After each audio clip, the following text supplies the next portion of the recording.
of our Navy a happy anniversary for 100 years of service to Canada.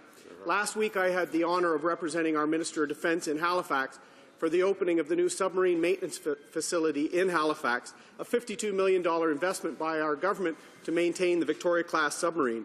It was named after Captain Bernard Leach Johnson, a pioneer of submarine service here in Canada, veteran of World War I and II, and won the Distinguished Service Order for saving his crew from a mine strike. The bravery and service of our Navy continues to today, and I have to note my classmate, Lieutenant Navy Chris Saunders, who died in the service of Canada aboard HMCS Chicoutimi in 2004 off Ireland. Mr. Speaker, the service and sacrifice of our submariners is appreciated and admired, and I wish them a Dolphin Code 38 and from a former Sea King navigator, Dolphin Code 25B. Submariners will know what that means. They remain ready, ready for Canada. Thank you for your service. The honourable member for Louis-Hébert. Mr. Speaker, as the parliamentary sitting draws to a close, let me say how proud I am of the work we've done for Louis-Hébert through petitions, speeches, statements, comments, questions in the House and in committee. I've worked hard to represent my electors and their interests.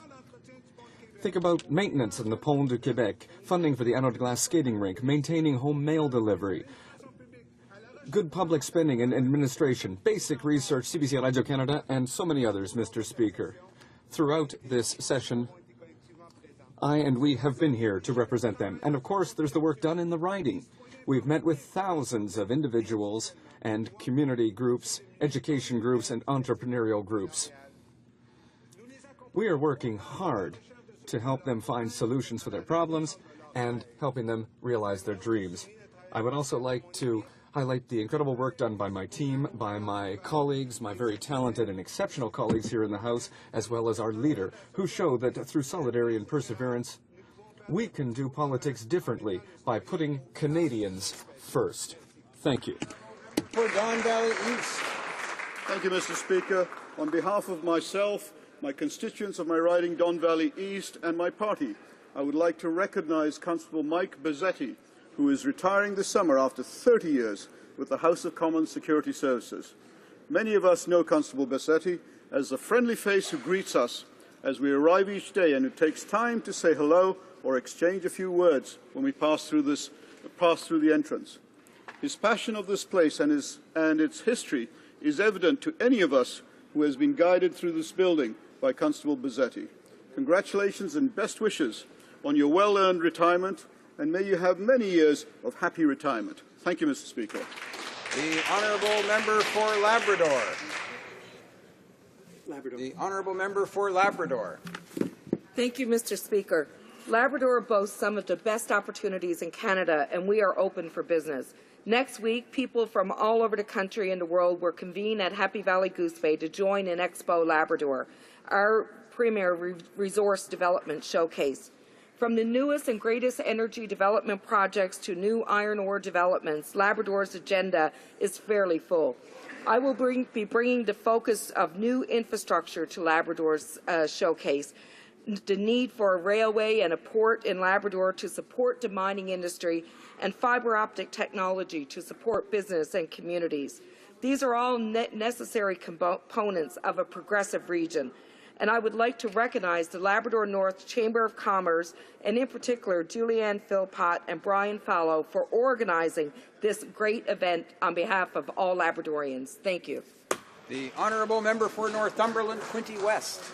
Community Care Northumberland is a non-profit organization. Dedicated mission is to strive to be the best volunteer-based community support organization in Northumberland County and to assist clients to experience a higher quality of life by strengthening their connections with the community. Community Care Port Hope Branch recently recognized the efforts of 6 local heroes with an Outstanding Heroes in the Home Award.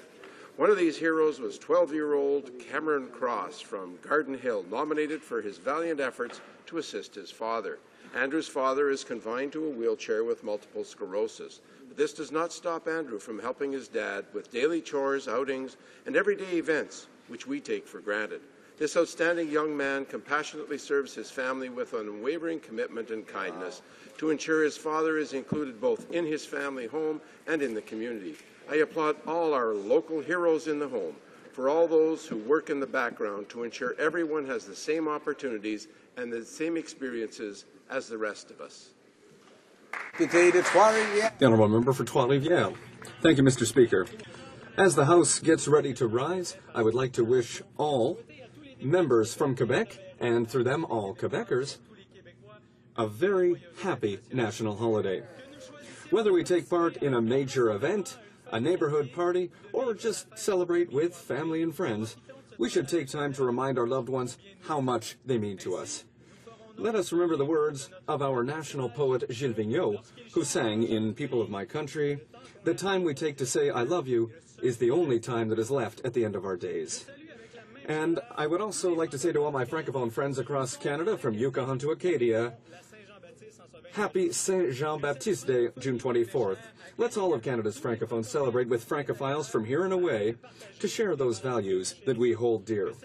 This holiday, which we once celebrated the summer solstice, let it signal the start of an excellent summer for relaxing, for vacations, and for celebrating joie de vivre. Happy National Holiday and happy Saint Jean-Baptiste to everyone.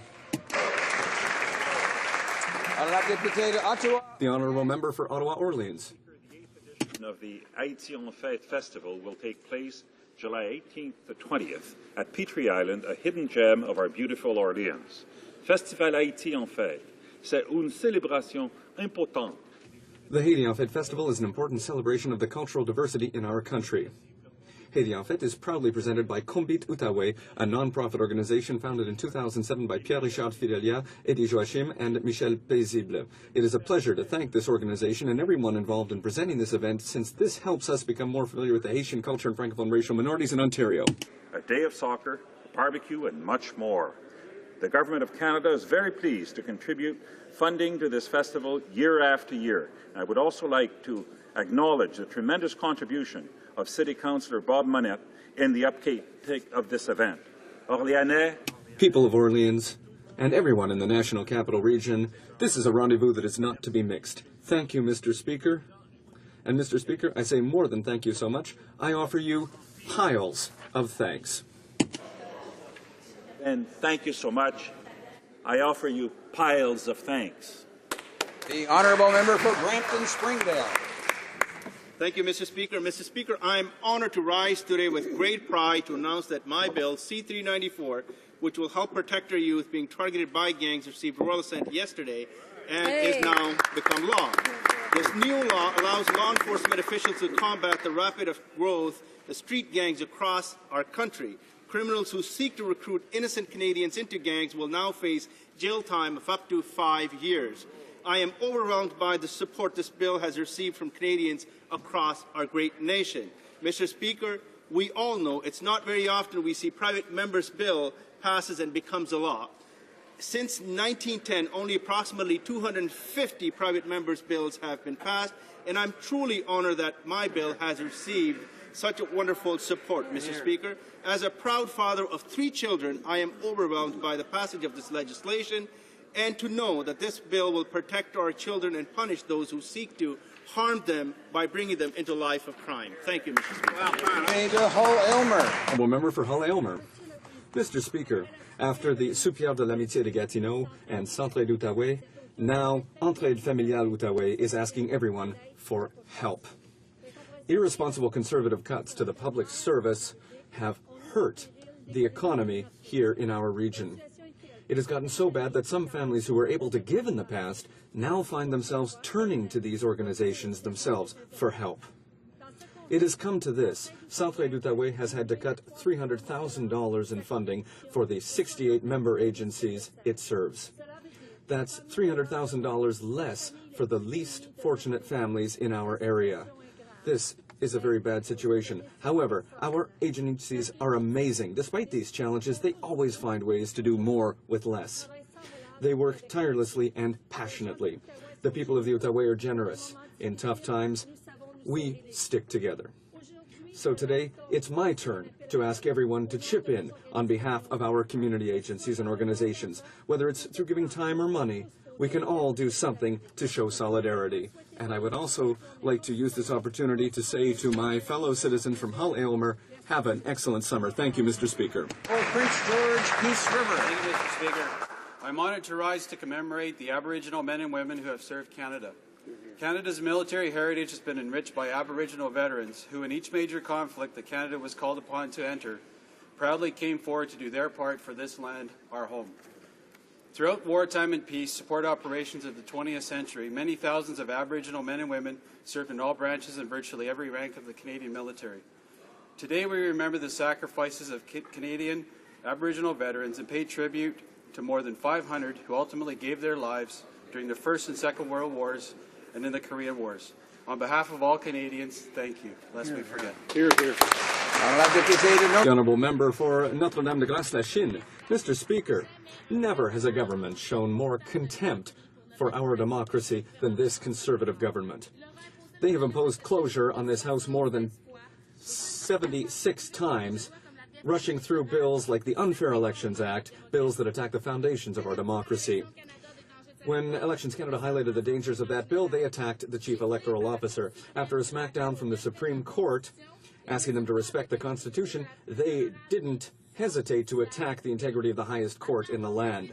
After muzzling our scientists, shamefully mistreating our veterans, cutting home mail delivery to the most vulnerable Canadians, this government has shown one thing: it is not working in the public interest. The decision to go ahead with Northern Gateway in the face of so much opposition is just the latest example. Mr. Speaker, Canadians deserve better than a government that doesn't work for them. And in 2015, they will have something better. They will have the NDP. The Honourable Member for Richmond Hill. Mr. Speaker, I rise today on the World Refugee Day to recognize the world's most vulnerable populations. Our government is proud of our record on refugees. We welcome 1 out of every 10 resettled refugees globally, more than any other industrialized country in the world. Today, Canada's Minister of Citizenship and Immigration announced government support of more than $50 million to the United Nations High Commissioner for Refugees, which will help address the humanitarian needs of people affected by conflict around the world. The UNHCR recently met with the Minister of Citizenship, and he recognized Canada's international leadership when it comes to providing assistance to refugees. Our comprehensive reforms to Canada's asylum system ensure that genuine refugees receive faster and fairer protection. Shamefully, the opposition voted against the Protecting Canada's Immigration Systems Act, exemplifying that they do not share our commitment to improve Canada's immigration system to ensure protection is provided to those who truly are in need. Mr. Speaker, Canadians can be proud of our record of contributions and assistance. We will continue to be global leaders in resettling and assistance to those that need it the most around the world. Thank you. The Honourable Member for Wascana. Mr. Speaker, as MPs say our goodbyes to Parliament Hill today, we also say farewell, thank you and good luck to one Parliament Hill personality who will not be returning in September. I'm referring to House of Commons Constable Mike Bozzetti. After 30 years of service, Mike is about to begin a well-reserved retirement. Originally from Montreal, he learned his craft as a security officer on the police force at Hampstead, and he was good at it. But once he came to Parliament Hill, he saw his job in these buildings as more than a form of policing. He was a host, a guide, and an educator. He took many VIPs on lengthy personal excursions into every nook and cranny of the centre block, but what he liked best was the Peace Tower and the Memorial Chapel. He loved to explain the meaning of that solemn room and help visitors find the names of their loved ones inscribed in the memorial book. Mike Bozzetti served us well. He served Canada well.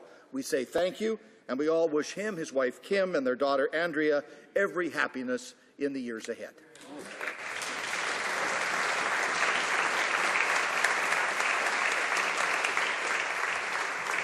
The Honourable Member for North Vancouver.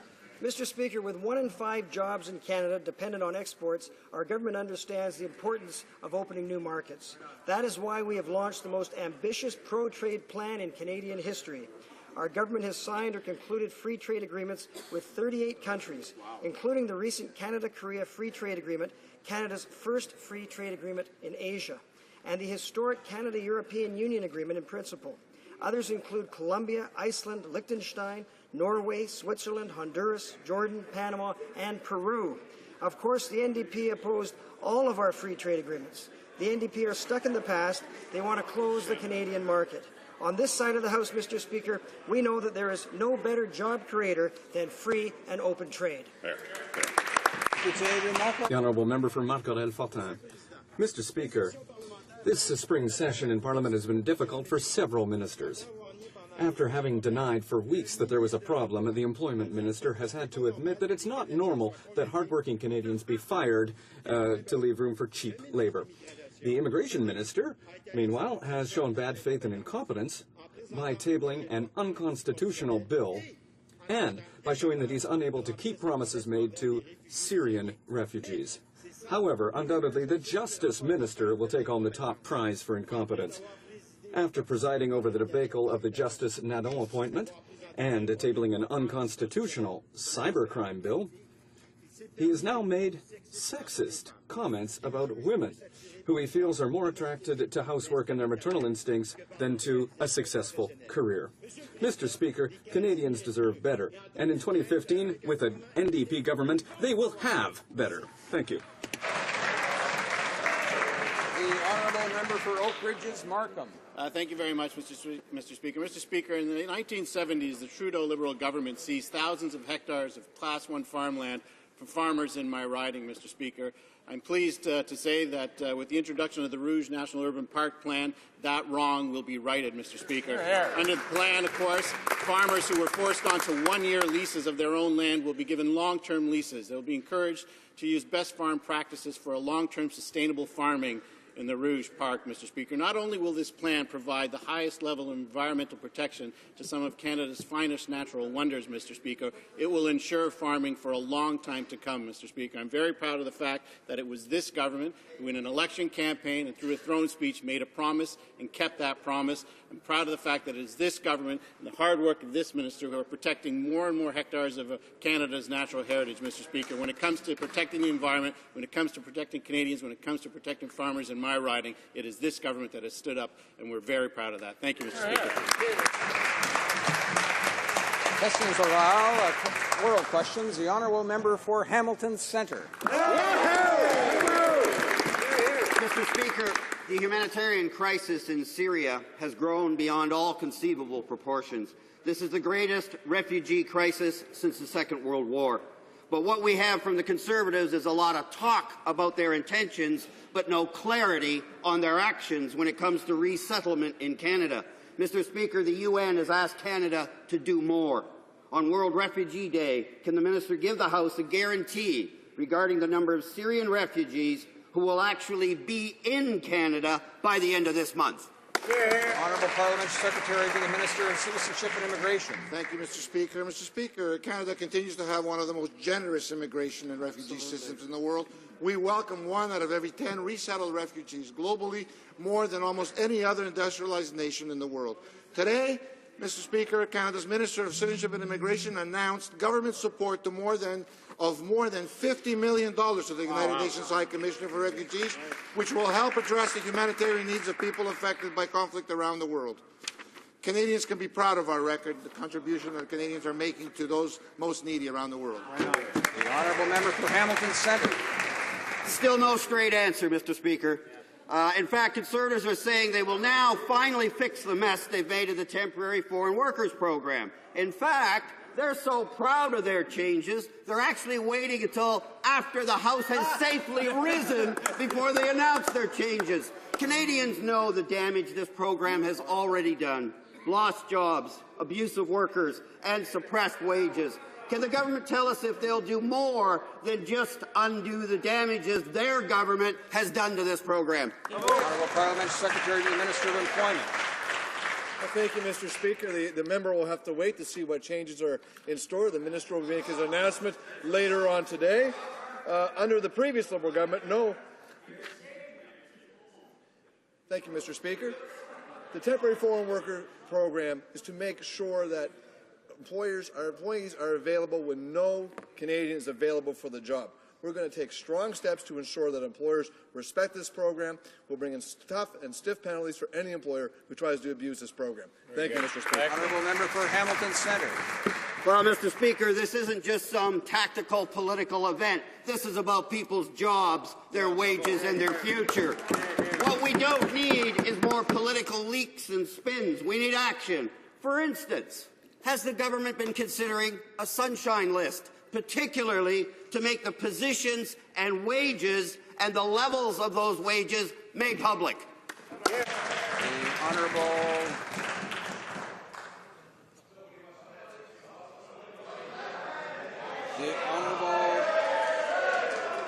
The Honourable Parliamentary Secretary to the Prime Minister. Order. Go ahead, sorry.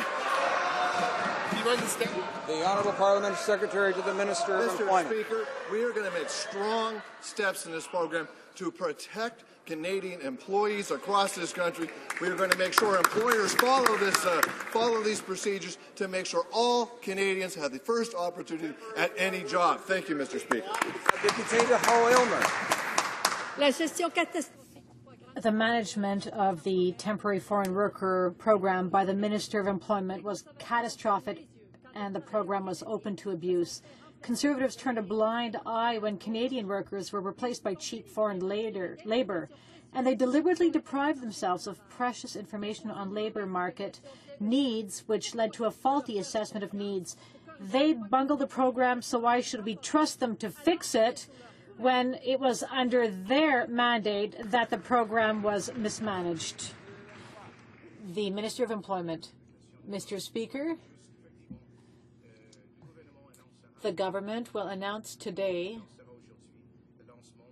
the launching of 2 new programs to get labor market information. It will receive $14 million.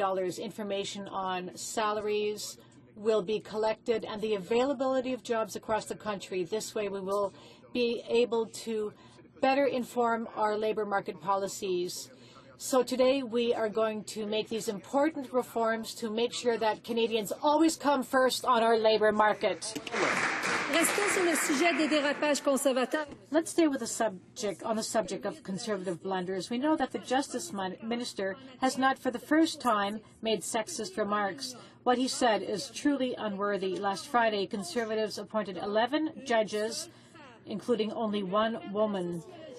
Instead of engaging in shoddy sociology by saying that women would rather be home with their kids rather than sit on the bench, the minister should have a clear process for gender parity on the judiciary. Will he commit to that? The Honourable Parliamentary Secretary. Mr. Speaker, our appointments to the judiciary are based on a single criteria, merit and legal excellence. The appointments made to the Superior Court were made based on the 17 Judicial Council's recommendations. 182 women have been appointed to Superior Courts, an increase of 17% of women since we have come to power. Mr. Speaker, under the Conservative government's lottery scheme, Alberta is the big winner, Ontario is the big loser. What kind of system is, quote-unquote, fair, balanced, and generous for everyone else, but for Ontario, quote-unquote, unaffordable? What kind of a system ensures that every other province gains and Ontario loses $600 million? So will the Minister of Finance ditch his pathological hatred of the government of Ontario, respect the will of the people, dump the heads I win, tails you lose scheme, and write the check? The Honourable Parliamentary Secretary to the Minister of Finance.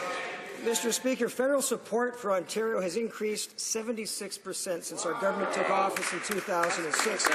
Federal support will total almost $19.2 billion in 2014-2015, a whopping $8.3 billion increase from under the previous Liberal government. After years of inaction by the previous Liberal government, our Conservative government took real action to support Ontario. We made changes Liberals refused to make and then voted against, including moving to equal per capita transfer support, a move supported by then Ontario Premier Dalton McGuinty. Honourable Member for Scarborough-Guildwood. Mr. Speaker, there are 2 seasons in Canada, winter and construction. Every morning, GTA residents wake up to their daily nightmare, transit gridlock, which some estimates blame for in order of $1 billion annual loss in productivity. the $600 million that the Conservatives owe the people of Ontario would go a long way towards alleviating GTA commuters' daily frustrations by financing a transit infrastructure fund. So, Mr. Speaker, where is the check? The Honourable Parliamentary Secretary to the Prime Minister. Thank you very much, Mr. Speaker. Again, my colleague is misleading the House. We have increased funding. We have given more flexibility to municipalities. We have signed agreements with most provinces and territories with regard to the gas tax fund. And so things are more flexible now than they were before. Mr. Speaker, following President Obama's proclamation that he's regulating America's largest emitter, Secretary Kerry instructed the U.S. diplomats to, quote-unquote, priority that requires elevated urgency and attention. Since we know that the Minister of Environment has no ongoing negotiations with our largest emitter, can the Minister of Foreign Affairs tell us whether he has issued similar guidelines to Canada's diplomats, or are we offside once again with our largest trading partner? The Honourable Minister of the Environment. Thank you, Mr. Speaker. Mr. Speaker, I think many people forget that Canada represents less than 2% of the global emissions, while the United States produces almost 20%. The coal-fired electricity energy generations in the United States produces twice the greenhouse gas emissions than of all the emissions produced in Canada. We are pleased the United States is following Canada's footsteps, and we will continue to build on our record and work with the United States to help reduce greenhouse gas emissions internationally. Thank you, Mr. Speaker. Honourable Member for Vancouver East. Mr. Speaker, today on World Refugee Day, with the global refugee population surging past 50 million people for the first time since World War II, it's time for the Conservatives to recognize the failure of their policies. Instead of a fair and accessible process, the Conservatives have passed laws to shut out refugees, cut access to health care, and spun themselves in circles on the Syrian refugee crisis. Canada must do better. Will the Minister today commit to focusing on protection for refugees instead of playing political games? Great question. Honourable Parliament Secretary to the Minister of Citizenship and Immigration. Mr. Speaker, since our government's comprehensive reforms to Canada's asylum system took effect, the number of new asylum claims from safe countries has decreased to historical lows, ensuring that genuine refugees, truly vulnerable people from some of the world's most vulnerable, volatile areas receive faster and fairer protection. Claims from democratic countries are down by 87%, saving taxpayers more than $600 million so far in welfare, education and health care costs. Mr. Speaker, Canada has a long and proud tradition of providing protection to those who need it most, and we will continue to do so. Right on. The Honourable Member for Ottawa Centre. Well, Mr. Speaker, we used to have a proud tradition when it came to asylum seekers with regards to refugee claimants, but the numbers have dropped by actually half, so their numbers are actually wrong in terms of those who are trying to get access. But, Mr. Speaker, let's be very clear. Today is World Refugee Day. The UN has asked Canada to support and receive 10,000 Syrian refugees. What we heard from the government today is that they're going to give some money, but not safe passage to refugees. The people of Syria need to get the assistance of Canada to ensure that we're going to give 10,000 refugees support here. Syria is calling. Is the government going to answer their call and help the refugees of Syria? Yes or no? Parliament Secretary to the Minister of Citizenship. Mr. Speaker, the member's rhetoric is completely wrong. I have said repeatedly, as has the Minister, that our government is one of the most welcoming countries in the world. Absolutely. We welcome one out of every 10 refugees worldwide. But don't take my word for it, Mr. Speaker. Here's a comment from the Dandashi family, a refugee family from Syria. The member would be interested to know. This is what Mr. Dandashi had to say. I thank the Canadian government and I thank all Canadian people for what they are doing for us. They are doing their best and giving us everything. I will not forget the moment in my life when I came to Canada. He says that 17 days, that the 17 days that he's been in Canada, he feels like it's been a honeymoon, Mr. Speaker. Well done. The honourable member for Louis Saint-Laurent. 3 million people had to flee Syria because of the civil war. Instead of reaching out to them and doing everything we can to help them, the Conservatives prefer to focus on numbers. But what's worse, they can't even tell us how many refugees sponsored by the government are now in Canada. That proves once again Conservative incompetence. We'll give another chance to the government to give a clear answer. Of the 200 refugees sponsored by the Canadian government and not by other organizations, how many are today on Canadian soil? The Honourable Parliamentary Secretary. To say that over 1,150 people from Syria have settled in Canada since the start of the Syrian conflict. But, Mr. Speaker, once again, don't take my word for it. The United Nations High Commissioner for Refugees recognizes Canada's international leadership when it comes to providing assistance. This is what Commissioner Guterres said. Canada has always been extremely generous in relation to international solidarity on refugees issues. Absolutely. So I'm confident that Canada will continue to give its positive and adequate response to the needs that today exist. Absolutely. Well done. The honourable member for Louis Saint-Laurent. We still don't know how many refugees sponsored by the Canadian government are in Canada. That's completely unacceptable. Further, in addition to showing that they are incapable of helping Syrian refugees, Conservatives cut refugee healthcare services, and the best way to assess a government is to see how it treats its most vulnerable. But the message from the Conservatives is if you're a refugee because of a conflict or persecution, don't get sick. Will the minister take advantage of World Refugee Day to change the government's attitude?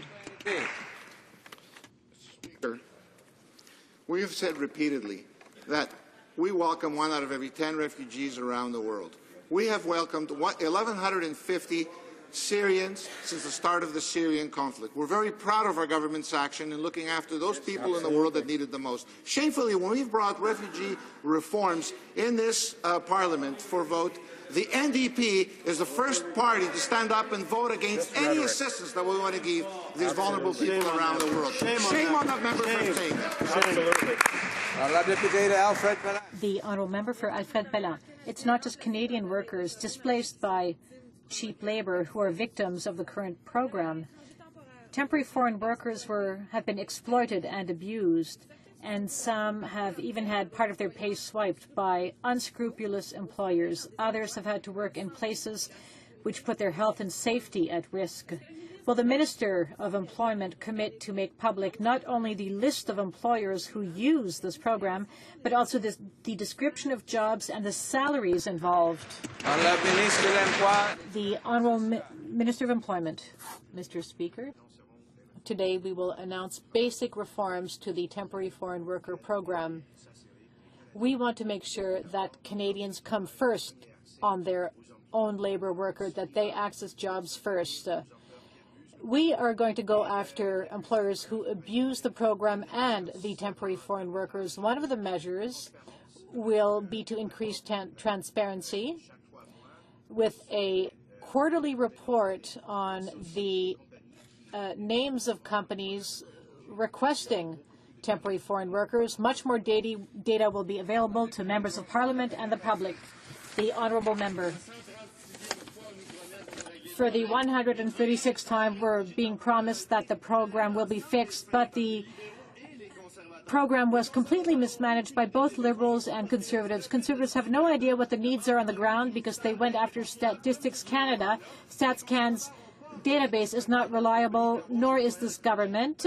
The Conservatives have promised to go after employers who abuse the program, but they did not do so. So the abuse goes on as the Minister of Employment turned a blind eye. And now we're supposed to trust for the government to fix this program? The Honourable Minister of Employment. I don't know if there was a question on that, Mr. Speaker. But again, I will say that the government is acting today after 2 years of consultations with all stakeholders, including unions, to reform the program to make sure that Canadians first have access to jobs in Canada, and also to go after those who abuse the program. We are going to make sure with these reforms that there will be sanctions, consequences for bad employers. Senator. Mr. Speaker, the Minister of Employment wears everything that's wrong with the temporary foreign worker program like some big stinking albatross around his neck. Now at the 11th hour, he wants to put lipstick on a pig, not to mix metaphors, on the very day that we adjourn for the summer. He knows that not a single temporary foreign worker should be working in this country if there's a single qualified Canadian available for that work, Mr. Speaker. I want to ask him, in whose interest is it to give away Canadian jobs and drive down Canadian wages? And what's he doing for all those people that were displaced while he mismanaged this program for the last 8 years? Honourable Minister of Employment and Social Development. Well, you know what we hear, Mr. Speaker, is the very typical demagoguery of the NDP that I don't hear from NDP provincial governments. Because when I talk to NDP provincial governments, what they raise with me is the opposite concern, Mr. Speaker. They raise concern about certain regions and industries that don't have Canadians applying for jobs, and they ask that we take a prudent approach to ensuring that we not negatively impact those businesses and in turn end up causing Canadians their jobs. So that's why today, Mr. Speaker, we're taking a tough but fair approach, a balanced approach that will crack down on abuse, that will ensure that Canadians come first, that will ensure this program operates only and always as a last and limited resort. The honourable member. Explain why so few women and minorities sit on the bench. He claimed judicial advisory committees are improving things. The problem, Mr. Speaker, is that those committees themselves are examples of gender imbalance, with 75% men. And at the last round of appointments, the government named 10 more men. That is not progress. Now, here's an idea, Mr. Speaker. When an NDP Justice Minister wanted greater diversity, he wrote to lawyers inviting them to apply. Has the Minister at least done that? Honourable Parliamentary Secretary to the Minister of Justice. Order. Mr. Speaker, judicial appointments are based on one single criteria only: merit and legal excellence. Since we have been in power since 2006, there have been 182 women judges who have been named to the court, the superior courts of the province, and this, Mr. Speaker, is a 17% increase in the number of the women in the judiciary. They're critical of the judicial progress. We will continue to encourage women to apply for these important positions because we know that they are good for the country. The honourable member. Instead of doing anything to make our judiciary more representative of our communities, the Minister of Justice evaded all responsibility. He should have admitted that his government has failed to appoint judges which reflect Canadian diversity and gender equality. Is he going to make an effort to ensure that our judiciary is more representative? We are very pleased with the appointments that have been made to the superior courts of the various provinces in Canada. There is Guylaine Bosch was the first black female judge appointed to the Superior Court of Quebec. In fact, there are many others. In October, 4 vacant positions were filled with 4 qualified women. In Ontario, 2 women were appointed. In British Columbia, out of 4 vacancies, 2 were filled by women. We will continue to appoint highly qualified women to our superior courts. Recently, the Minister of Justice gratified us with his sexist remarks about the place of women on our judiciary. As with the disdain shown by his government towards the Chief Justice of the Supreme Court, the minister's comments clearly reflect the Conservatives' legal concerns. Can the minister explain to us whether his vision of women's place in society lies at the basis of his refusal to call an inquiry into the thousands of missing Indigenous women? The Honourable Parliamentary Secretary. Mr. Speaker, over the last few years, at least 40 investigations have been carried out, and studies as well. Unfortunately, this did not change anything. Violence continues within Native communities. We are going to spend another $25 million to help address this issue. We want to fix this problem, and by working with communities, we will bring down violence against Indigenous women. Mr. Speaker, visible minorities make up 19% of Canadians. Yet in the last 6 years, only 1.5% of federal judicial appointments were visible minorities. That's 3 judges. not even enough to fill a Conservative photo op. The Justice Minister says that Conservatives appoint so few visible minorities because few apply. The Prime Minister recently said you can't manage what you can't measure. So will the Justice Minister commit to releasing data on how many women and visible minorities apply for federal judgeships? The Honourable Parliament Secretary to the Minister of Justice. Well, Mr. Speaker, we're obviously very proud of our record naming women to the bench. There's 182 that have been named since we've been there in 2006. This represents a 17% increase. Obviously, we'll want to encourage good candidates to apply to the JACs, and as far as diversity goes, we'll reinforce the notion that this has got to be reflected in judicial appointments. I noticed that Justice Michael Talk, who was born in Jamaica, was appointed to the Authority Court of Appeal. Justice Valerie Midger, the first black judge appointed to the Tax Court of Canada. Justice Leonard Madame, the first Aboriginal Canadian appointed to the Federal Court. We will continue to appoint diversity. Honourable Member for Markham Unionville. Mr. Speaker, from the Employment Minister claiming that Irish workers are more culturally compatible with Canada, to the Immigration Minister who slurs newcomers by saying that they cheapen our citizenship, this government's dismal attitude to diversity is clear. Now we have an Attorney General who wants to travel back to Leave It to Beaver. He doesn't care about the lack of diversity on the bench. So will the government ignore these backward views and commit to creating a judiciary that reflects our country?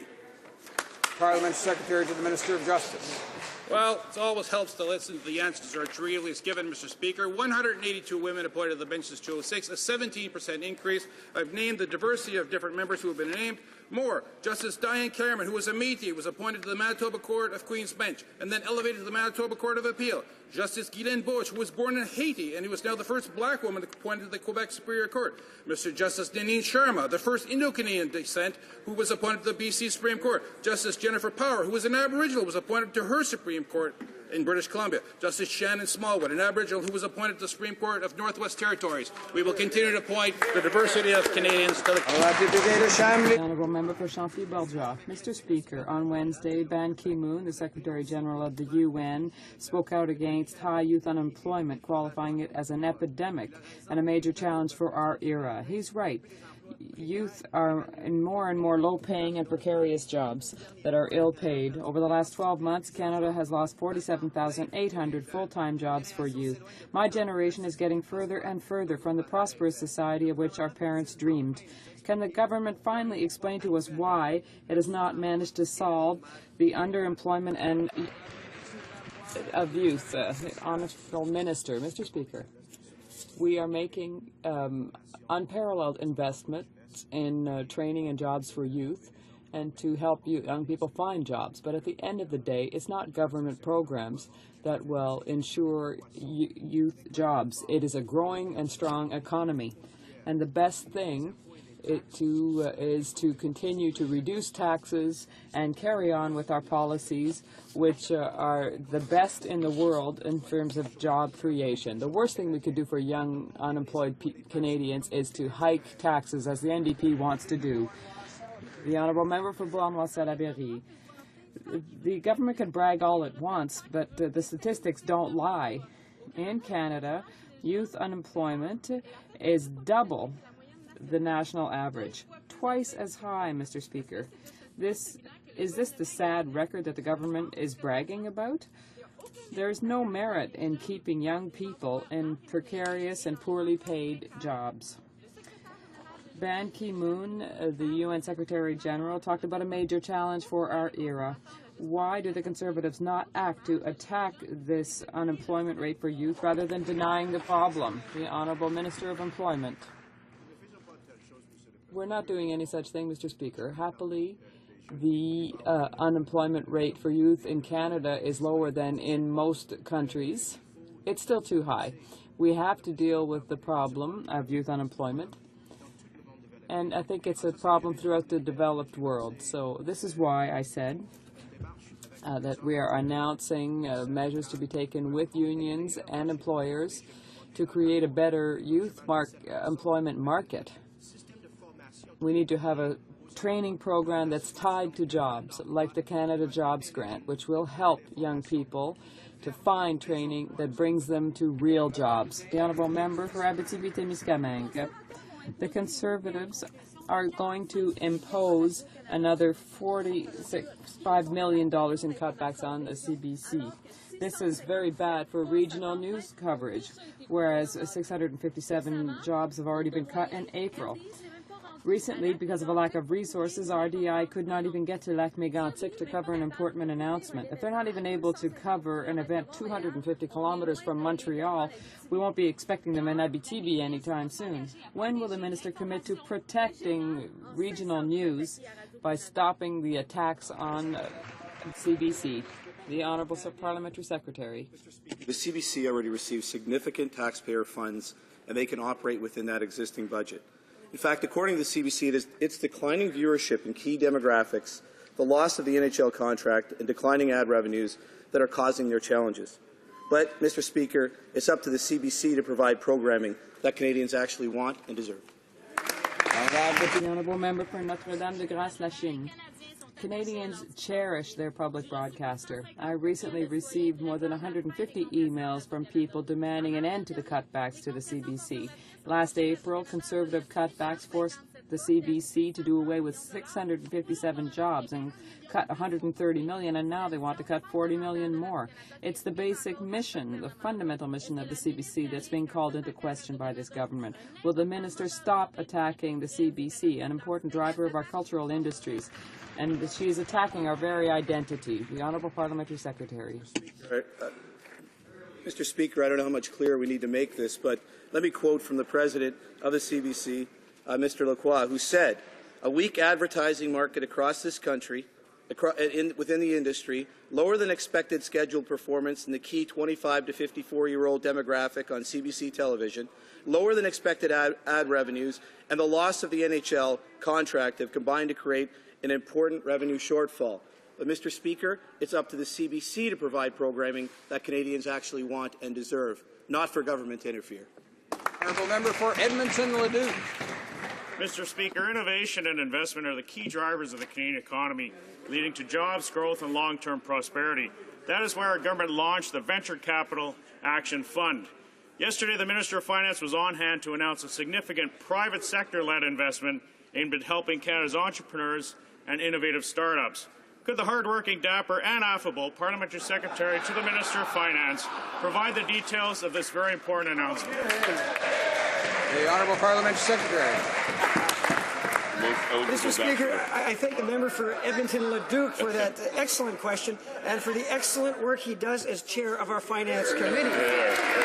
Yesterday, Cisco Canada, joined by the Minister of Finance, announced the Cisco Canada Innovation Program, a strategy to invest $150 million to support and accelerate innovation in Canada. Cisco's investment will create jobs across Canada and help turn the entrepreneurs of today into the business leaders of tomorrow.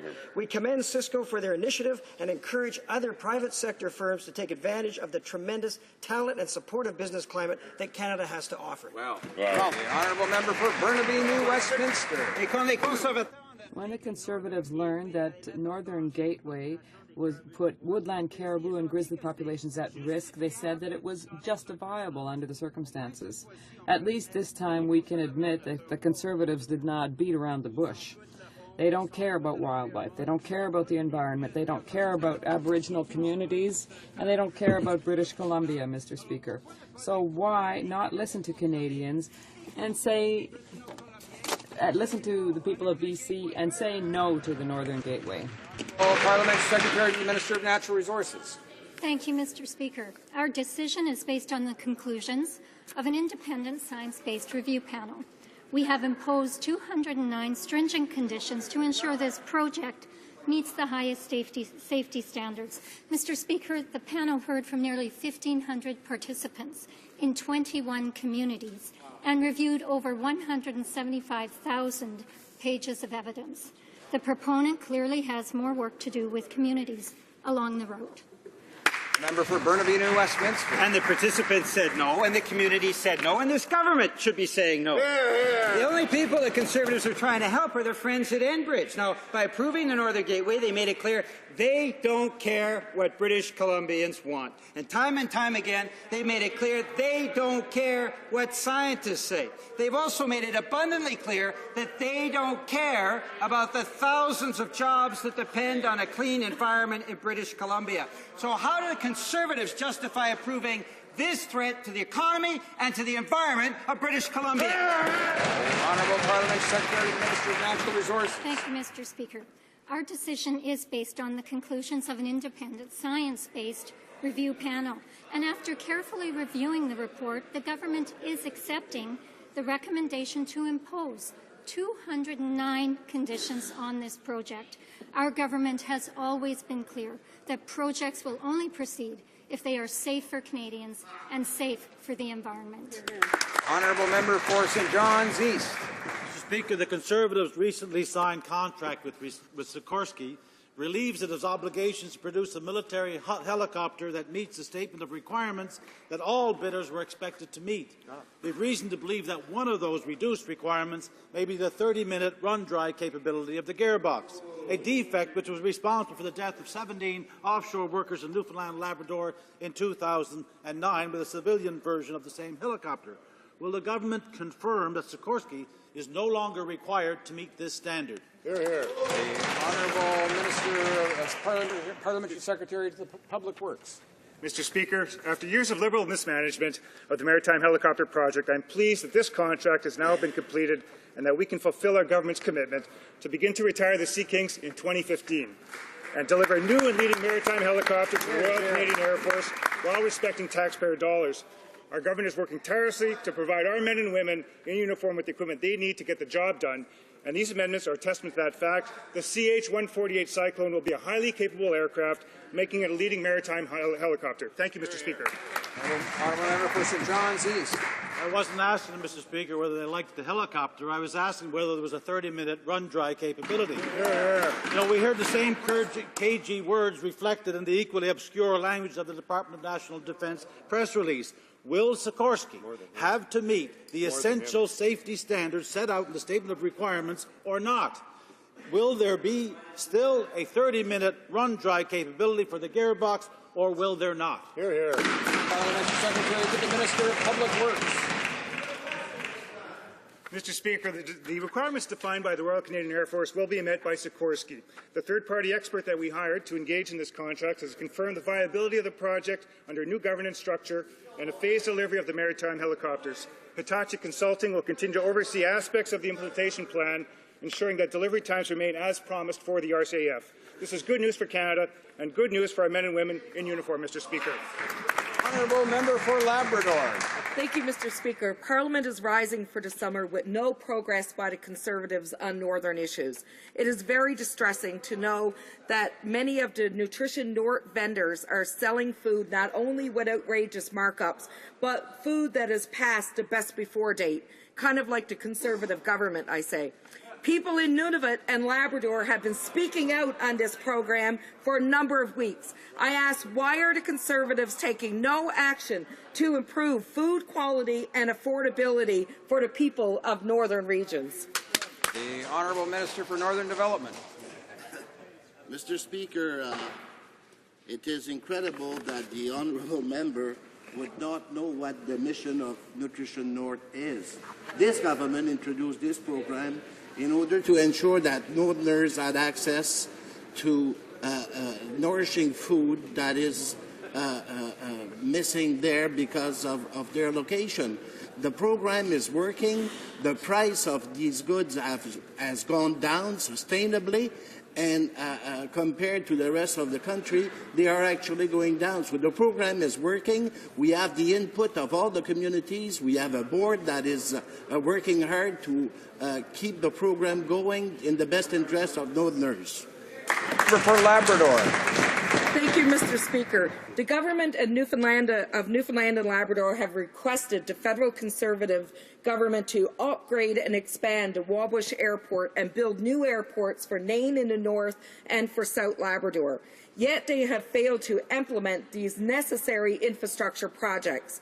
I ask, why are the Conservatives refusing to fund critical infrastructure in northern communities, leaving people with sporadic and inadequate services? There's plenty of money for advertising for the Conservatives' platform. Why not spend some money in infrastructure for northern communities? Honourable Parliamentary Secretary to the Minister of Transport. Thank you, Mr. Speaker. And to the specifics of a request to this government, I will take that under advisement and report back to the House. But when it comes to making investments in airport infrastructure through programs like the Airport Capital Assistance Program, I will remind the member that she and her colleagues continue to vote against those substantial investments to provide safe airport infrastructure for small communities. The Honourable Member for Trois-Rivières. Mr. Speaker, every time I ask a question about pyrrhotite, which is destroying thousands of houses in Trois-Rivières, the Conservative government refuses to accept its responsibilities and tells me to speak to the government of Quebec, except that a recent court decision contradicts the Conservative argument. Standard CSA A23.1, to be specific, which determines the quantity of pyrrhotite that cement can contain to avoid disaster, is a federal standard. I repeat, federal. Will the government commit to changing this CSA A23.1 standard in order to protect citizens? The Honourable Minister of Employment. Well, Mr. Speaker, the use of pyrrhotite is under provincial jurisdiction. And this is the case in Quebec. This court case solved an issue for Quebecers, and it does not come under federal jurisdiction. The Honourable Member for Trois-Rivières. Every time they put it into concrete, it's a cancer. For a government that makes a big deal out of protecting victims, we can see that this is all smoke and mirrors. The victims of a pyrrhotite are demanding responses, and it's our duty to prevent there being other victims, either in Trois-Rivières or anywhere else in Canada. Can the Conservatives explain to me how a federal standard, which governs the concrete structure tolerances, can come under provincial jurisdiction? Or are they going to continue to say any old thing in order to ensure that they won't have to come to the assistance of pyrrhotite victims at home? The Honourable Minister of Employment. Mr. Speaker, unfortunately for the member, the issues of pyrrhotite use are under federal or provincial jurisdiction, and this is a provincial issue for the government of Quebec, which would be responsible for that issue. Wild Rose. Mr. Speaker, due to the efforts of our government, based on our tremendous respect for their service to our country, Canada's injured veterans may receive an average monthly benefit of between $4,000 to $6,000. These are supports that our injured veterans need and deserve. Could the Parliamentary Secretary to the Minister of Veterans Affairs please update this House on the benefits that our government provides to injured veterans and their families? Parliamentary Secretary. Thank you, Mr. Speaker, and let me thank my honourable colleague from Wildrose for the question and his hard work on this file. Indeed, the average monthly financial benefits an injured veteran may be eligible for is between $4,000 to $6,000 a month, and in some cases, injured veterans receiving a total income that exceeds $10,000 a month, Mr. Speaker. Our government is committed to ensuring our injured veterans and their families have the support they need and deserve. Unfortunately, Mr. Speaker, the member opposite over there have voted virtually against every single initiative our government has brought forward to help Canada's veterans. The Honourable Member for Cardigan. Mr. Speaker, the Prime Minister claims that record out-migration from Prince Edward Island is not caused by his EI changes, when nothing could be further from the truth. We know that because of this Conservative government, thousands of people are being forced to leave Prince Edward Island and go west. EI changes have devastated our seasonal industries, and Conservative cuts have taken tens of millions of dollars out of the island economy. Will this Conservative government admit to the devastation they've caused to Prince Edward Island and reverse these changes?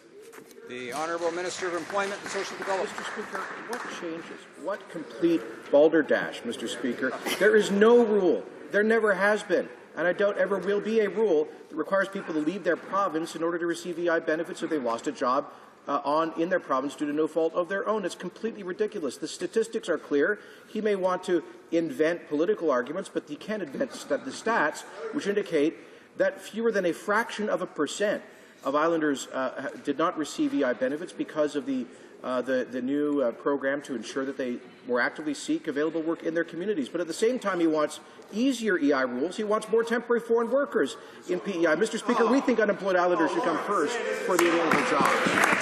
The honourable member for St. John South Mount Pearl. The Prime Minister was in Atlantic Canada yesterday showing again his disrespect for the region. He failed again to make a commitment to the Gulf Ferry. The federal government has an obligation to ensure Newfoundlanders have access to ferry services. But Marine Atlantic will be laying off employees and reducing crossings. Instead of dodging responsibility, instead of denying their own mismanagement,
Orders of the day. Ordre du jour.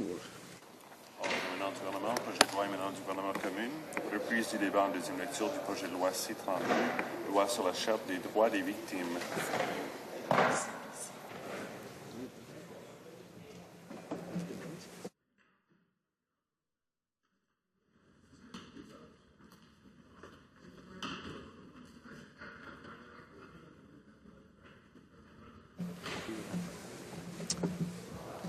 Resuming debate. Reprise de débat. Resuming debate, the Honourable Member for Saint-Hyacinthe-Bagot. Thank you very much, Mr. Speaker. I'd also like to thank my colleagues for their support. So I'm very happy to rise today to speak to Bill C-32, enact the Canadian Victims' Bill of Rights and to amend certain acts. We are going to support this bill on second reading, but we're not signing a blank check for the government here. We are supporting it because we would like to see it studied by committee. We want to hear from experts, we want to hear from witnesses, and maybe even hear from victims. And the goal, of course, will be to amend this bill, which is not quite perfect, but we do support it with the goal of working together to improve things for victims. Certainly, we want to support the victims of crime in a concrete way. If we want to do that, we need to make sure that this charter is more than just words. A responsible government that promises things like this to the victims of crime, to people who've gone through, Mr. Speaker, some very difficult things. Well, personally, I'm not a victim of crime. I've never been a victim that way, but I'd like to think that I can put myself in the place of someone who's been a victim of crime, and it can't be easy. So when we make promises to victims, we have to act. We need to make sure that things are implemented properly, that we listen to experts. It's also important that those who are working out in the field are able to implement everything. I should also note that we've been waiting for action for 8 years now. Not only us, but also victims. Victims have been waiting for action from this government for 8 years. In 2006, the government made some promises. They promised that they would implement this charter. Why did victims have to wait 8 years? These are 8 years during which victims haven't had these tools to help them. And I find that very unfortunate, Mr. Speaker. It's unfortunate we've had to wait so long time. Ministers have given press conferences, there have been photo ops, they've promised a whole pile of things, but nothing's been done. And now here we finally have something. But as I was saying earlier, we need to ensure that it's more than just words, that some of this will be actually implemented. So in the meantime, Mr. Speaker, victims are waiting. And I don't think that we should be making people wait so long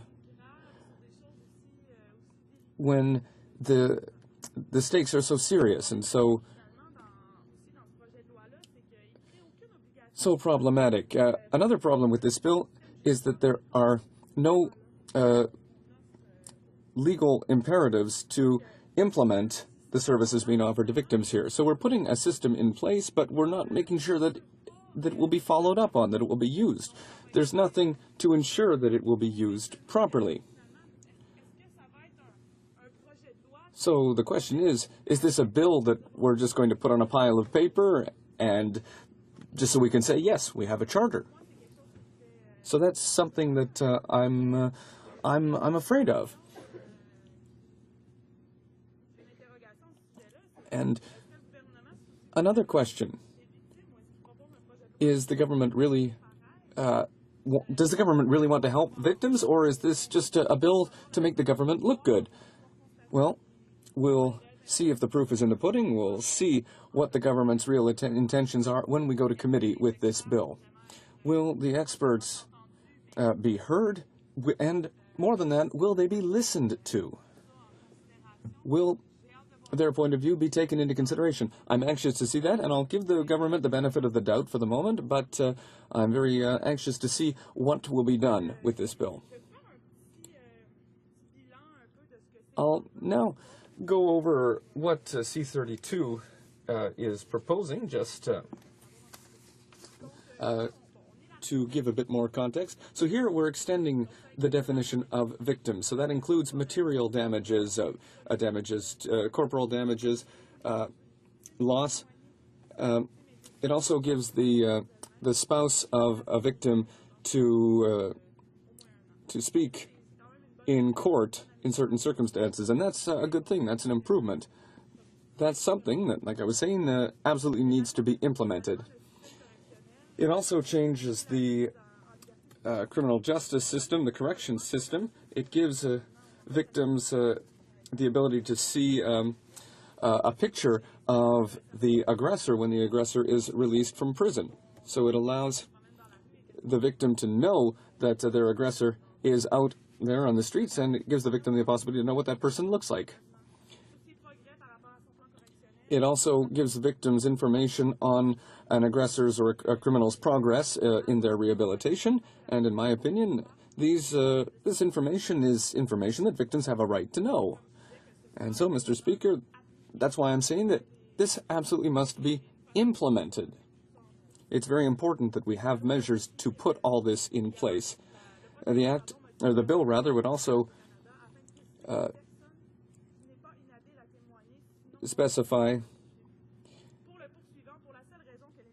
that those who are married to the accused do not necessarily have to appear in court. That's an interesting change as well. It also makes it possible for victims to lodge a complaint with provincial or federal departments if a charter right has not been respected. But here again, there's no legal obligation for the governments to implement this. So will this really happen? Will victims truly be able to lodge complaints to departments without having to deal with a huge amount of red tape or go through an incredibly complicated legal process? Because we know that the victims of crime, Mr. Speaker, in many cases, they're in a very vulnerable state, and it can be very hard for them to deal with things like red tape. So will they be helped? Will they be able to do what this bill proposes they should be able to do? I'm anxious to see that. And it also gives the right to victims to receive compensation from their aggressors, and that compensation can be imposed by the courts and has to be paid in a certain amount of time. I think it's important that it be specified in the bill what would be a reasonable amount of time for paying that fine, that surcharge. But for victims, this is not just a detail. This is very important. So what's a reasonable length of time for this? Is it 2 years? Is it 5 years for that fine to be paid? Is it 6 months? I think it would be very important that victims know how long they'll have to wait. So we're not against virtue, Mr. Speaker. So yes, we support this bill at second reading because victims need a charter. They need protection. But will the funding necessary to implement this be put in place? It's not in the bill. So I'd like to see which resources will be allocated. I'd like to see how this bill will be implemented. I would like to know who will be working on it, how. So these are the things that we absolutely need to find out. So we'll hear from experts in committee, Mr. Speaker, and I truly hope, very sincerely, that that the government will take what they say into account, because we're not the ones who are out working on the ground, they are. So that's when we'll see if the government is open to true consultations and won't just unilaterally impose a bill without consultation. We'll also have the opportunity to see if this bill truly meets the needs of victims as identified by experts. and most importantly, by the victims. Thank you, Mr. Speaker, and I'll be happy to answer questions from my colleagues. Questions, commentaires? The honourable member for Laval-les-Îles. Thank you, Mr. Speaker. I would like to ask my colleague, I'd like to congratulate her first for an excellent speech. And she says that she's ready to more or less trust the government with this bill. But I'm wondering, here at the end of, if in 2014-2015, this bill is just a bauble for the elections so the government can say, look, we're protecting the rights of victims, but in real life, nothing will be done before the election. Honourable Member for Saint-Hyacinthe-Bagotte. I'd like to thank my colleague for his very, very relevant question. And yes, that's my biggest concern with this bill, is that we'll have some words on a paper, but there won't be any action taken. That's something that we see often from this government. And so that's a good question. Does the government want to, is the government just happy to put this bill on a shelf and say, listen, we have a charter for the rights of victims? I don't know if the government's intention is to truly act. But I don't have the right adjective here to describe the government if they just put it on a shelf and don't act. That would be a lack of good faith to Canadians. So I want to see action taken. I think it's very important that this bill truly be implemented. Comments? Questions, commentaires? Questions and comments? The honourable member for Abitibi-Témiscamingue. Thank you very much, Mr. Speaker. I would like to ask my colleague a question as to whether or not, well, is the bill based on a legal process, on the legal aspects of victimization? Does it take into account the psychological impact of crime on victims of crime? Is that sufficiently studied in this bill? The honourable member for Saint-Hyacinthe-Bagotte. I would like to thank my colleague for her question. No, and I think that's something that is often forgotten in consultations, is the psychological impact of crime on victims. That impact can be very, very powerful. And as I said earlier, I'm not personally a victim of crime, so I don't really know what it's like. I haven't gone through that kind of a situation. But I think that it's important that we consult with victims when possible.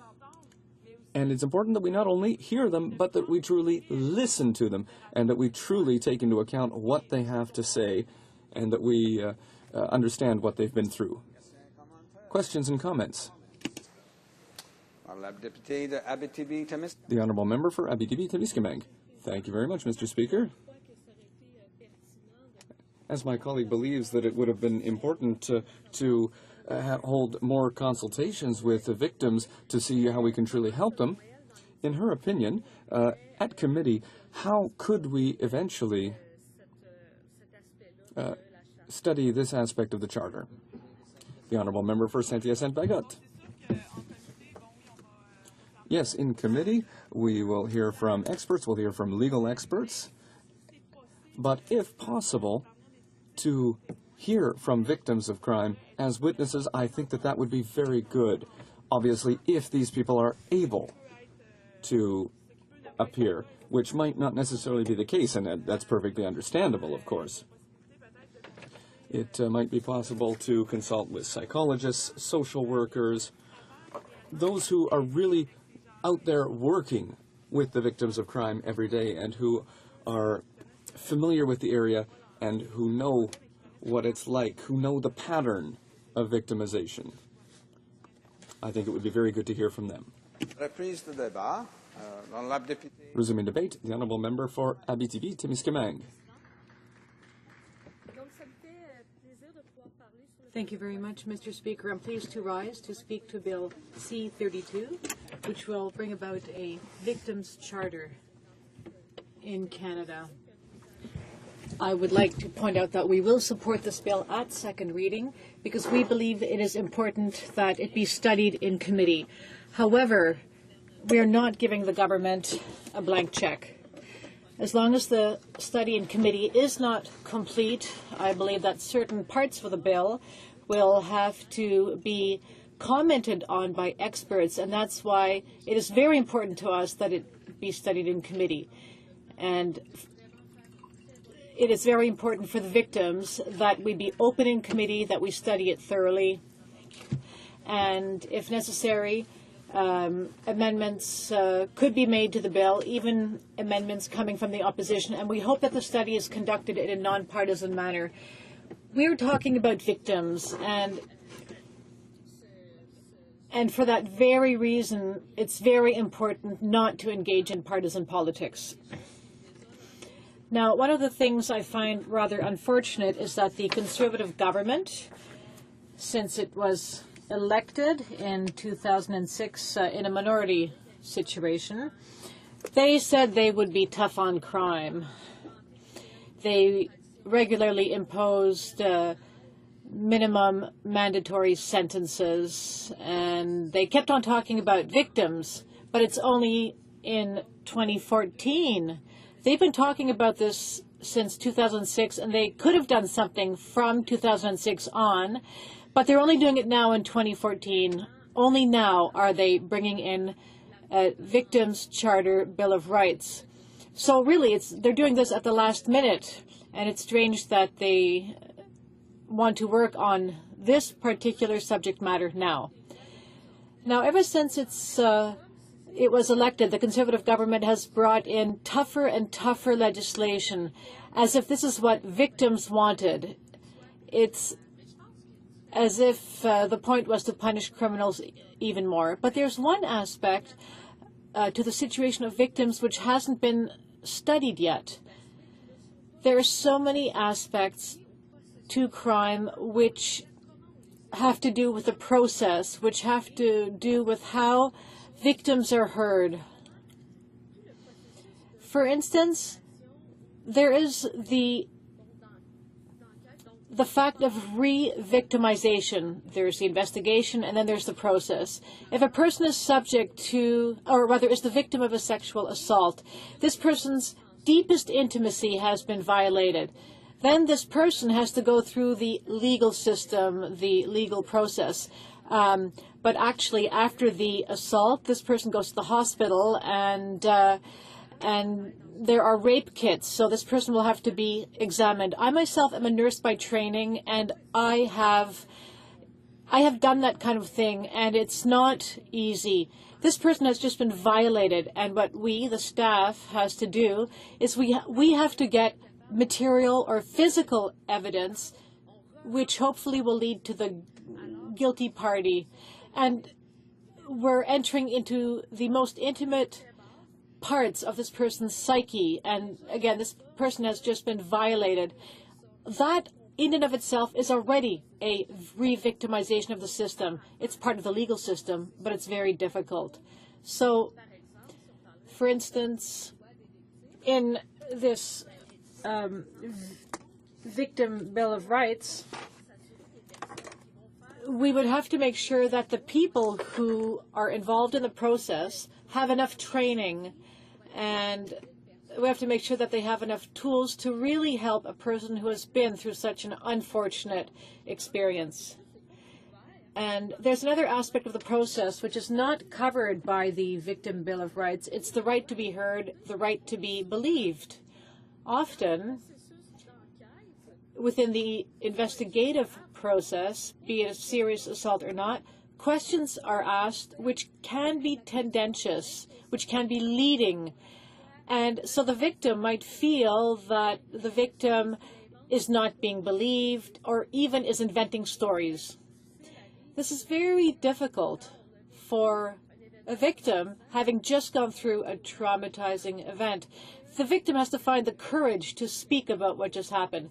An investigator might ask the victim questions, and sometimes victims have the impression that the investigator believes the victim is telling tall tales, and this becomes untenable to a victim. And this isn't contained in the Victim Bill of Rights, the right to be heard, and it's unfortunate. I was speaking to my colleague of Saint-Hyacinthe-Bagot about the psychological consequences of victimhood, which are not taken into account in the bill. This Victims' Bill of Rights is deeply intertwined with the legal process, and in some cases there will never be a legal process because the guilty party will never be found. Sexual assaults, there are many cases of sexual assault where the aggressor is never found. There are many victims, but no one has been even accused or indicted. So under the law, the victim would not actually be a victim because it has not been proven that she has been the victim of an assault. There is no physical evidence. There are no marks on the woman's body. And if you can't find the guilty person, if there's no process, at the end of the day, legally, she is not a victim because it has not been proven who would have committed that assault. There are also victims, and not that the guilty party hasn't been found, but you might know who the guilty party is, but there's not enough evidence to take a case to trial. So these women, or other people, will end up in situations where they will not be recognized as victims even though they were assaulted, even though they were traumatized. They are not covered by the Bill of Rights for victims. And again, that would come because not enough evidence was collected to take this case to trial.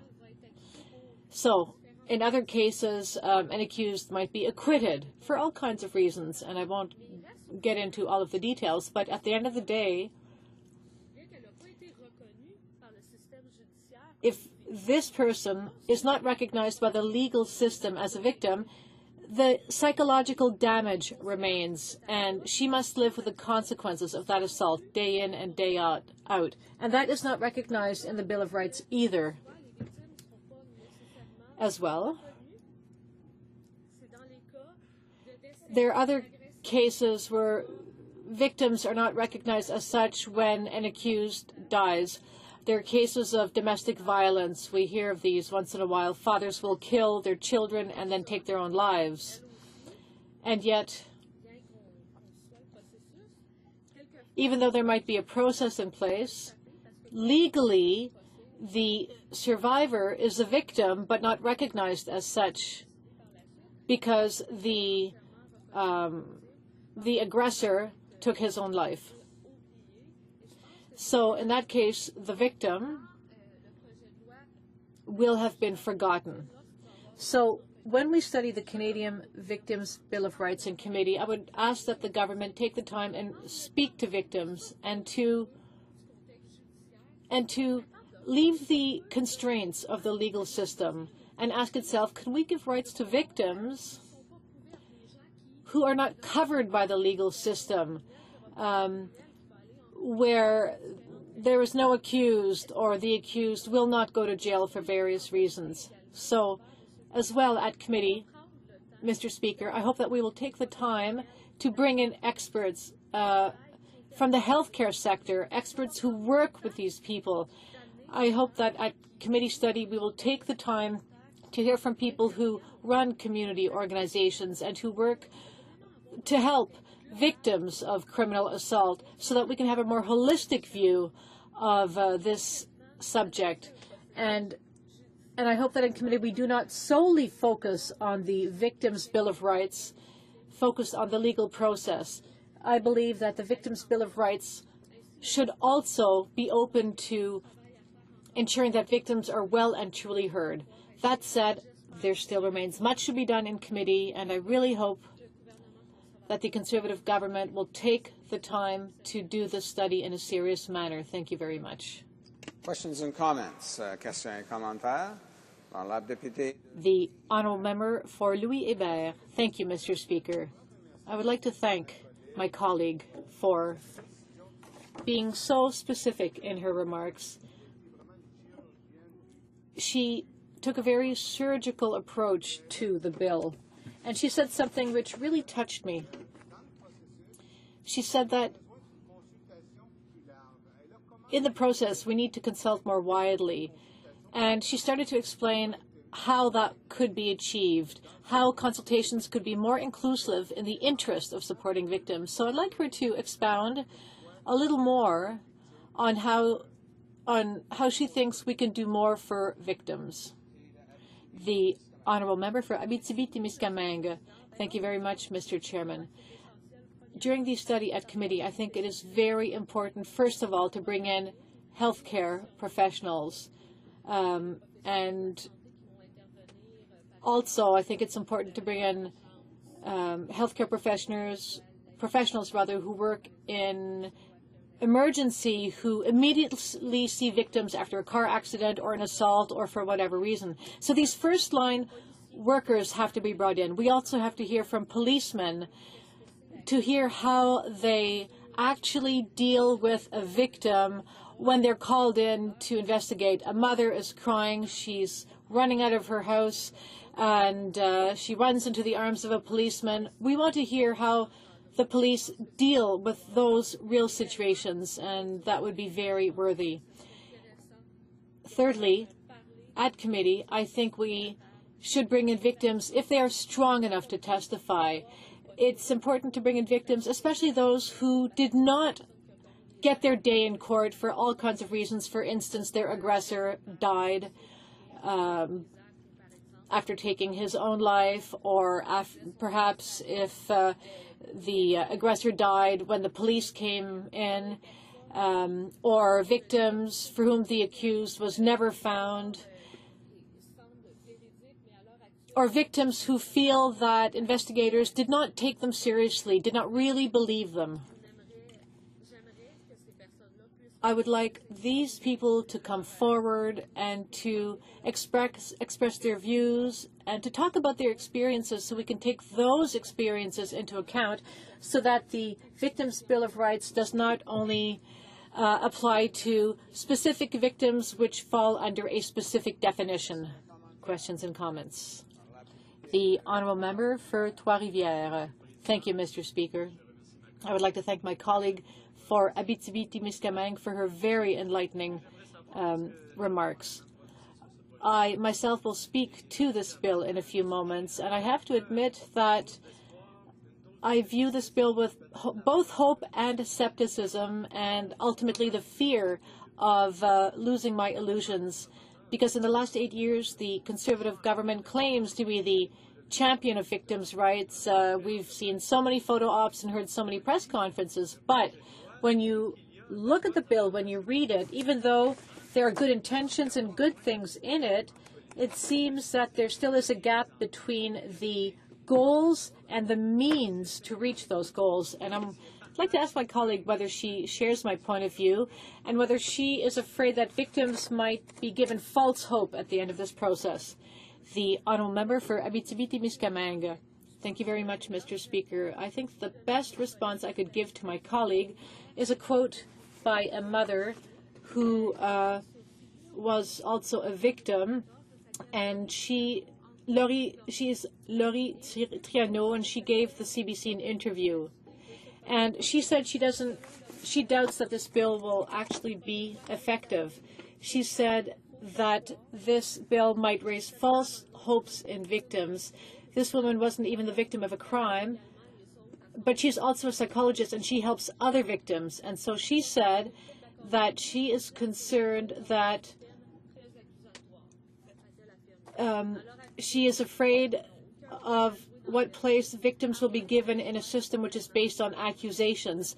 Right now, the Crown really has the final word, the government's proposals would only increase the desire for revenge. So from a psychological point of view, this does not help with the healing process of victims. What I would like to say here is that when we're victims, it's not so much the mourning, the grief, and the suffering that's at issue, but a victim also wants to understand that the person who committed the crime understands the impact of his or her actions, the harm that was done. And no legal system can force that by bringing in processes. Knowing that a person will go to jail for 25 years versus 15, when that person does not acknowledge the harm that was done, I think that this remains problematic. Resuming debate. The honourable member for Louis Hébert. Thank you, Mr. Speaker. Bill C-32, an act to enact the Canadian Victims' Bill of Rights and to amend certain acts, is a trial. And I use that word, trial, to provide better support for victims. If I may, Mr. Speaker, I'm not a lawyer.